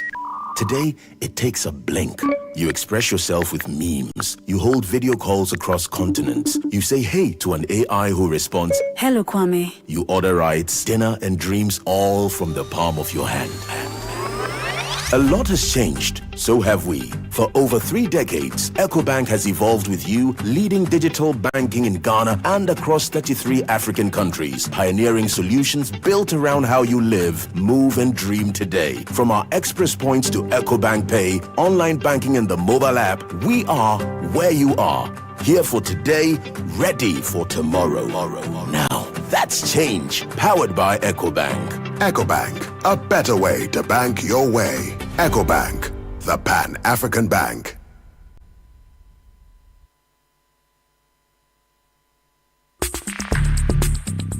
Join the conversation on the City Breakfast Show on Facebook at facebook.com/City97.3, Twitter at twitter.com/City973, and Instagram at instagram.com/City973 with the hashtag CityCBS.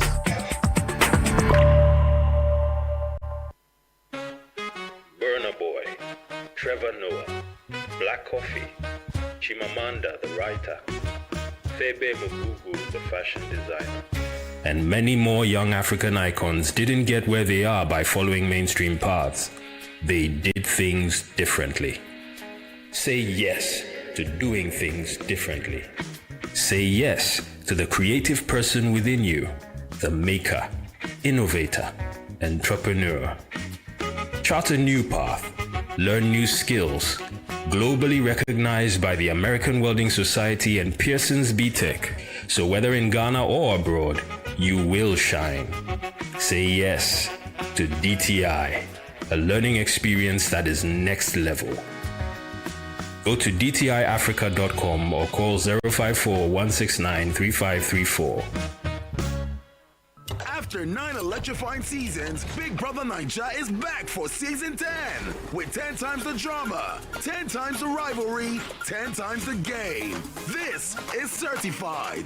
No zero, no minus. Stream every twist and turn on Showmax. Binge all the action, every surprise, anytime, anywhere. Sign up now at showmax.com. Your front row seats to Big Brother Naija season 10. Showmax, streaming for Ghana. Hot Jobs! Tired of HR headaches? Simplify your business with Hot Jobs Africa. As your one-stop HR shop, we handle recruitment, labor outsourcing, expatriate management, consultancy services, and corporate trainings. Plus, we offer staff basing and 100% staff support to boost productivity. Don't let HR hassles hold you back. Contact Hot Jobs Africa today. Call us on 030-3980-362. WhatsApp us on 020-433-6004 or email info@hotjobsafrica.org. Visit our website www.hotjobsafrica.org. Hot Jobs Africa. Think HR, think Hot Jobs. Hot Jobs! This is the City Breakfast Show, the city's biggest conversation.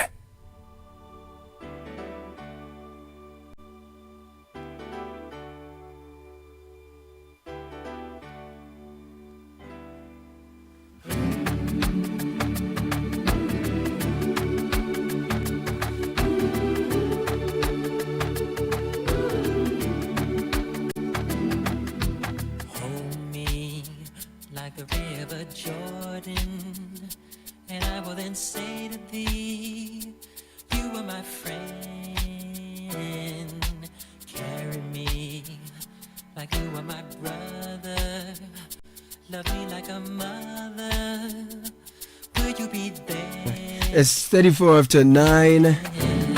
0549986996. Caleb Kuda, Richard Delasky, Francisca Kakrafos, and City Breakfast Show. We're live on your dial. We're also streaming on YouTube. Edwin Kwaukofi, thank you for always serving our digital audiences. Shiba Babeni is our producer today. Fred Tijamano, thank you. Abeku Odum, the richest man, is holding us down with technical production. Now, hello Ghana, we're excited to introduce you to the second edition of the biggest sales gathering. National Sales Leaders Conference 2025 is organized by Core Event Solutions, powered by MGA Consulting, proudly supported by the CIMG and AGI. It's happening on August 19th to 21st at the Accra International Conference Center. Special guest of honor for this event is the Chief of Staff, Honorable Julius Debra, along with top business leaders Michael Abio, Dr. Abiba Zakaria, Dr. Ofori Sapon, Dr. Daniel Macaulay, Professor Ebo Henson. Join over 2,000 participants, including CEOs, MD, sales and marketing heads, among others, for 3 unforgettable days of insights and high-level networking. Over 60 seasoned speakers tackling 25 impactful topics across industries such as banking, insurance, hospitality, FMCG, media, as well as oil and gas. You cannot fail to miss this one. 050-271-1070 is the number to call to secure your ticket. Visit www.nslcaccra.org. We're redefining sales excellence for today's dynamic market. That's what's happening at the NSLC 2025. And if you want a bachelor's degree at a fraction of the cost, you're looking for a vibrant student experience in a community that builds your confidence, equips you with real-world employability skills. Enjoy all these and more with scholarships available to support your academic journey. And that's possible at Lancaster University, Ghana, UB Thought. Yes, Thought. By expert faculty trained to UK standards right here on our campus in Ghana. Lancaster.edu.gh is the website to visit. Admissions at lancaster.edu.gh. 0248 656 274 is the number to call. Lancaster University Ghana is the only British university campus in West Africa.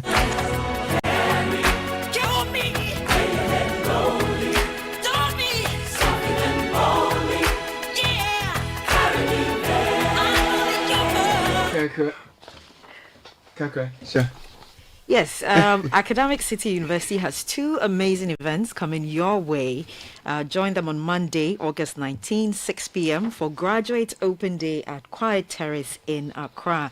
Meet our world-class faculty, explore cutting-edge master's and executive education programs, and learn how you can secure a scholarship. It's perfect for professionals and recent graduates ready to rise. Come to Parents' Night on Wednesday, August 21st at 6 p.m. At the beautiful Hacho campus. You can also tour our facilities, connect with school leaders, and see firsthand why Academic City is the best choice for your child's future. You can call them on 059 403 0308 or visit acity.edu.gh to RSVP. Don't miss out. Academic City University, educating future-ready leaders. Well, discover the refreshing taste of Piva beverages. You can enjoy the classic Piva Cola flavor. You can try Piva Orange Fruit Drink that's packaged with recognized citrus flavor. You could also try the Piva Cocktail Fruit Drink that brings the tropics to you. There's also the Grapefruit Drink, Piva Tangy Fruit Drink that's bursting with tangerine flavor. Piva Cola, Piva Orange, Piva Cocktail, Piva Grape, and Piva Tangy. Grab yours today. You can call 0550 032 231. Piva Beverages, a taste you love.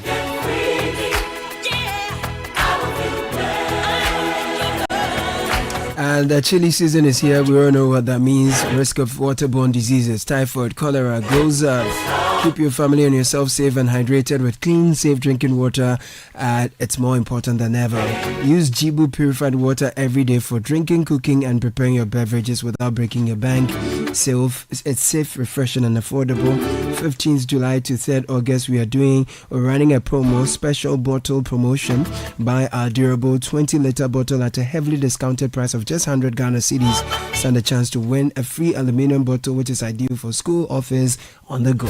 Don't wait. Visit any Jibu outlet near you today for orders and enquiries. www.jibuco.com/gh is where to visit. 0209 845 817. Call us now. T&C Supply. Jibu, a better life. And when buying anything, it's got to be the very best, particularly cement. Go for Diamond Cement as the best on the market. 42.5 hour grade is right there for you. 32.5 hour grade, very affordable for your pocket. We are around the country, find us nationwide. Our factories are Plao Takradi Boypay. Call us 0244 313 368 0202 021 175. And you can experience the best of made in Ghana products and services at This is Ghana Exhibition 2025. From beautifully crafted traditional items to cutting-edge local innovations, this exciting two-day fair will spotlight the very best of Ghanaian products and services.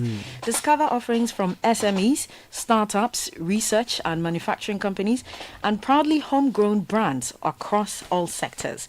Join Channel 1 TV and Citi FM for the biggest celebration of Ghanaian creativity, enterprise and excellence.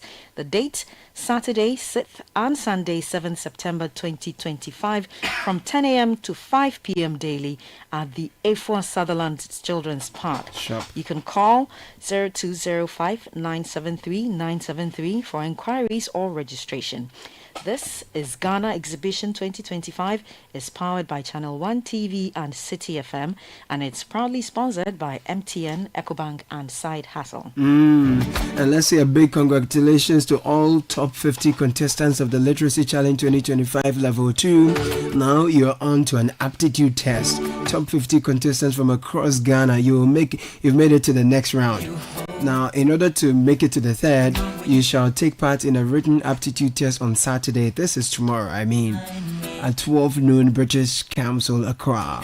So stay tuned in to City FM 97.3 Channel 1 TV. Find out which of these 50 contestants make it as the top 10 finalists for the Literacy Challenge 2025 to compete for the grand prize of 10,000 Ghana cedis and a trophy in the classic quiz competition Literacy Challenge 2025, powered by City FM, supported by Channel 1 TV, sponsored by Bell Moo and GB Assessments.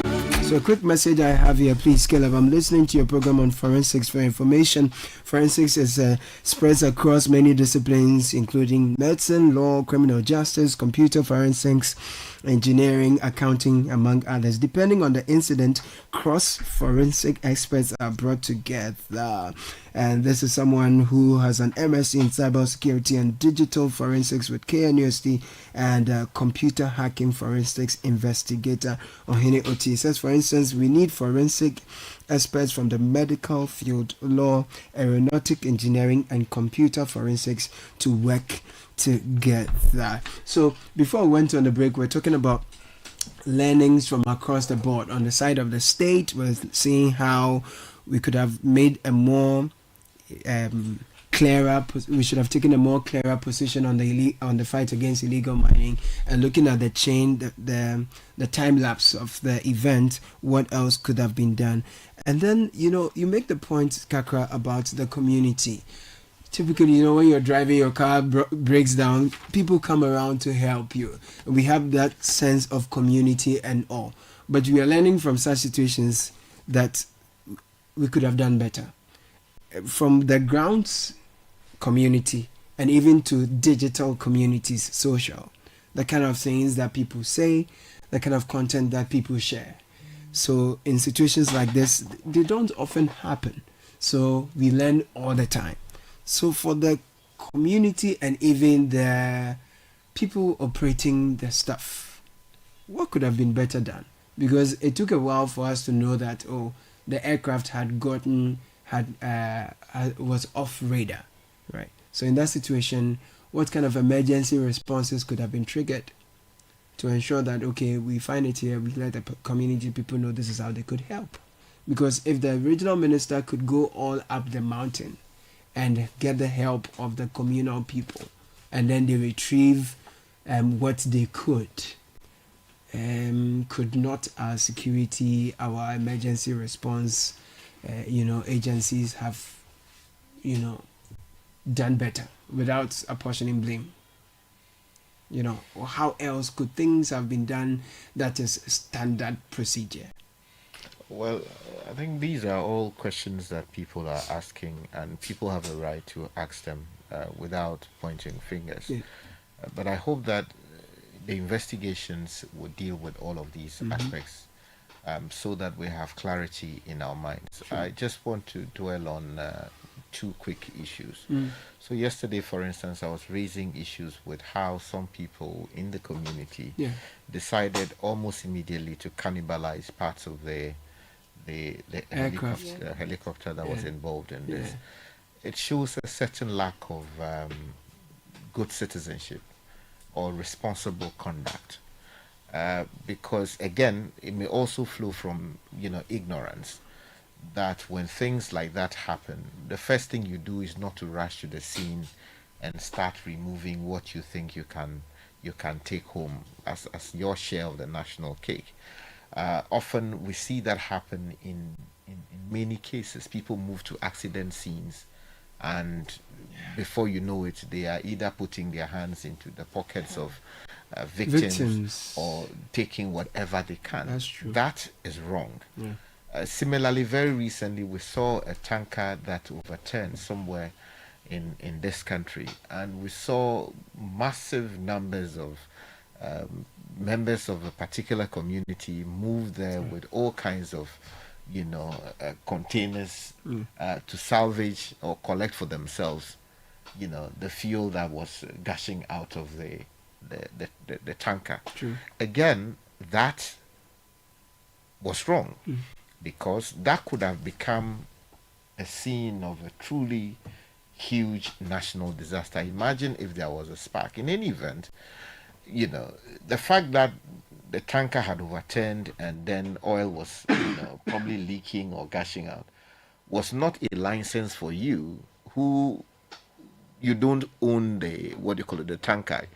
You had no business going there to do what they did. So it brings me back to the point I was making about the helicopter, that a helicopter had gone down did not mean that if you went there and you saw a part of it, you should carry it and say you are taking it home. And the kinds of things they were saying that media, completely unacceptable. Really? What it also means is that we need to do a lot more education of our people on how to respond to situations like this. The second point I want to make quickly has to do with the flow of information, right? If you listen to the various accounts given by many of the eyewitnesses I have seen, it would seem that the first response from the citizen was not to call an emergency line, right, but to first of all rush to the scene, and then now decide what to do thereafter. If my observation is anything to go by, and if my observation is accurate, that's correct, then it would seem that there's a gap that we need to fill. Because, for instance, some of the eyewitnesses said they saw that the helicopter was very low, and the next thing there was a huge or loud bang sound. Ideally, in some other jurisdictions, the first thing people would do would be to call maybe 911. In our case, I don't know what number is it. It should be 112. The fact that I don't even know is an indictment on my own self. But we are all learning. You see, so they would have called that line immediately to inform the operator that look, they have heard the sound, and because of how the security superstructure is set up, that would travel through the system quickly. That in this particular community, the residents have reported that they saw a helicopter that was that was so low in altitude, and subsequently they heard a major sound and smoke in the air. Immediately, that message would go to the national security folks, go to the military, the police, and the necessary emergency procedures will be triggered. But it would seem that from the narratives I have seen, that was not what was immediately done. They rushed there to the scene before they now started calling the assembly member.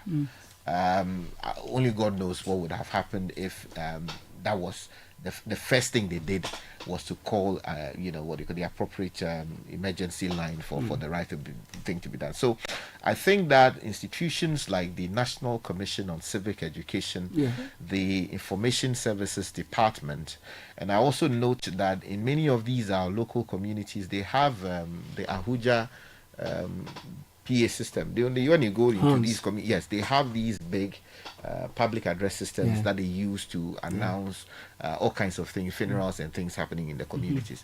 I think that a lot more work has got to be done in this particular area.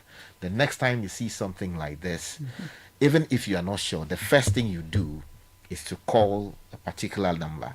Call that number, of course, or call your assembly member. And the assembly member has an obligation to call immediately an emergency line. And hopefully we can act in good time to save situations like this.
some messages coming in, and Sky, this really corroborates the points you and Kaka have made very strongly. Caleb, imagine if someone took the black box home and displayed it on their wall. Crime scene contamination is something prevalent. More education is needed. Exactly. And you see, that the black box, it's sort of the brain that stores relevant information that helps investigators to determine after the fact what would have happened. I mean, people with basic understanding of how the airspace works will tell you that all the planes that are going through our airspace, there's a way of monitoring them to know where they are at a particular time. That's why they talk about radar. So it tells, the people at, say, Kotoka International Airport where a particular, aircraft is at what relevant time. And if there is a disconnection in terms of communication between the tower and then the officer flying the plane or the aircraft or the helicopter, that obviously triggers certain procedures that have to be dealt with immediately. Of course, you watch the movies and you say, oh, this is Zulu Charlie, something, Nina Golf, something. It is always a way of sending information to the tower that something is about happening. So that they give their location, approximately or if precisely, so that they can direct focus to that place. Now, this thing we are told, the black box we are told, imagine if someone had removed it or had damaged it. Or had done something to it. Exactly. What it means is the true cause of this disaster we wouldn't be able to establish. Good news, we've been able to recover that. So it will help the process of establishing exactly what happened so that we can prevent things like this going forward. So it is an important call we need to make that people should know how they approach scenes like this. And also including situations where you see car crashes.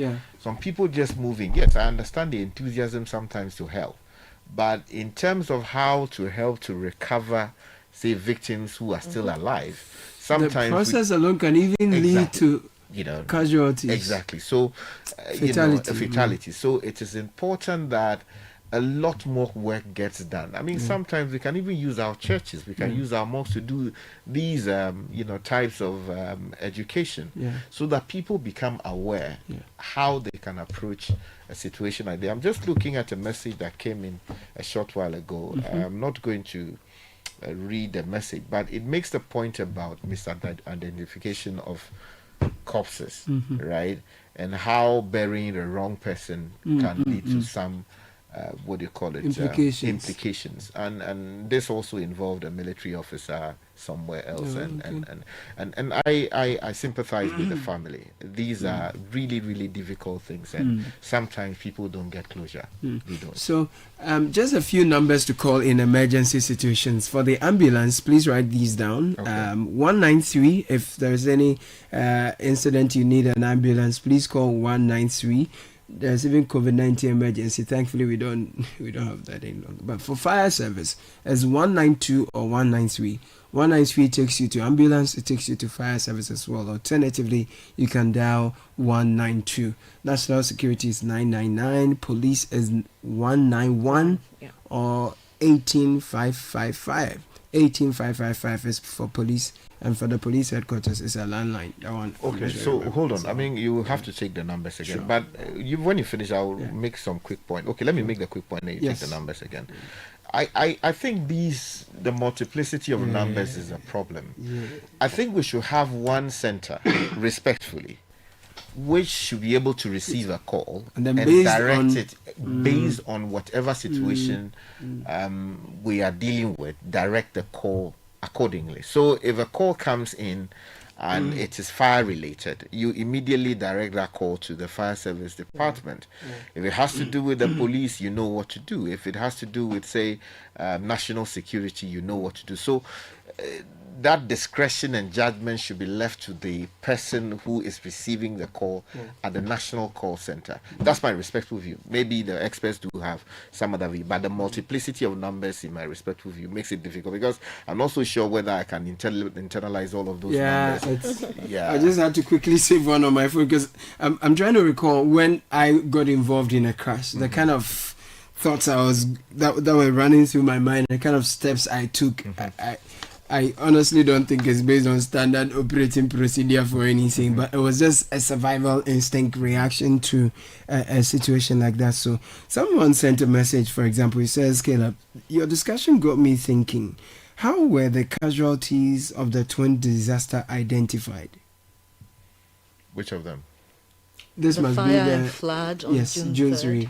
Okay, so I know that these concerns came up during our discussions as of that time. Okay. And I also remember that some of them could simply not be identified, or most of them could simply not be identified, and then there was mass burial. And people are even some people are even using that as basis to say that why is it that even in death we appear to be treating politicians differently? Completely unnecessary comments to make. I think these are legitimate concerns, but again, sometimes public policy determines what will happen.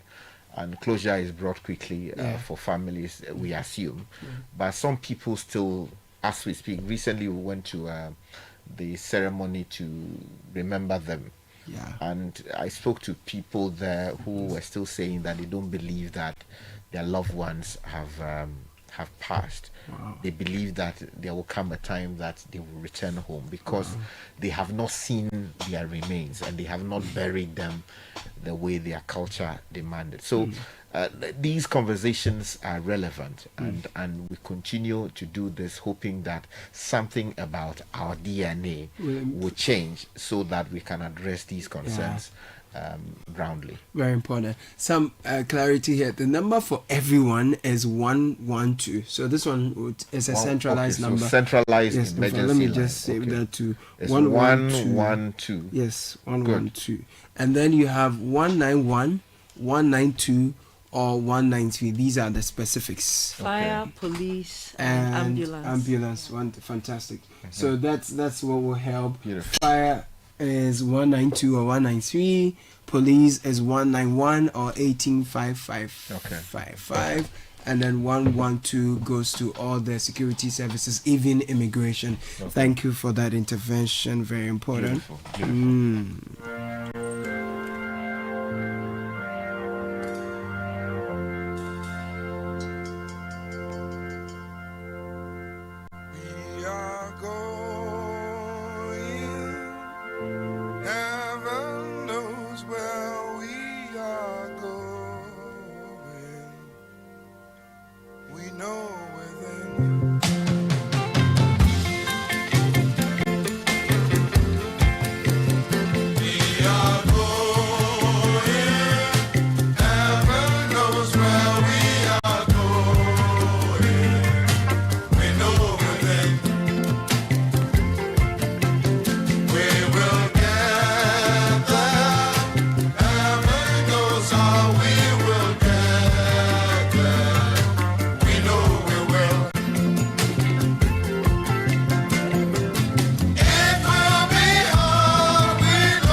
Heaven knows how we will get there. We know we will. Thank you for doing the listening. My name is Caleb Kuda. I was here with the team. Richard Delaskai, Francisca Kakafos, and Shiba Babeni, Edwin Kwaukofi, Abeko Odum, the richest man. Fred Tete Jabano, he was here earlier. For now, Melody Fafa Potufe is in the studio to share the news at 10 with you. Good morning, Melody. Good morning, Caleb. Coming up, state funeral for victims of helicopter crash scheduled for August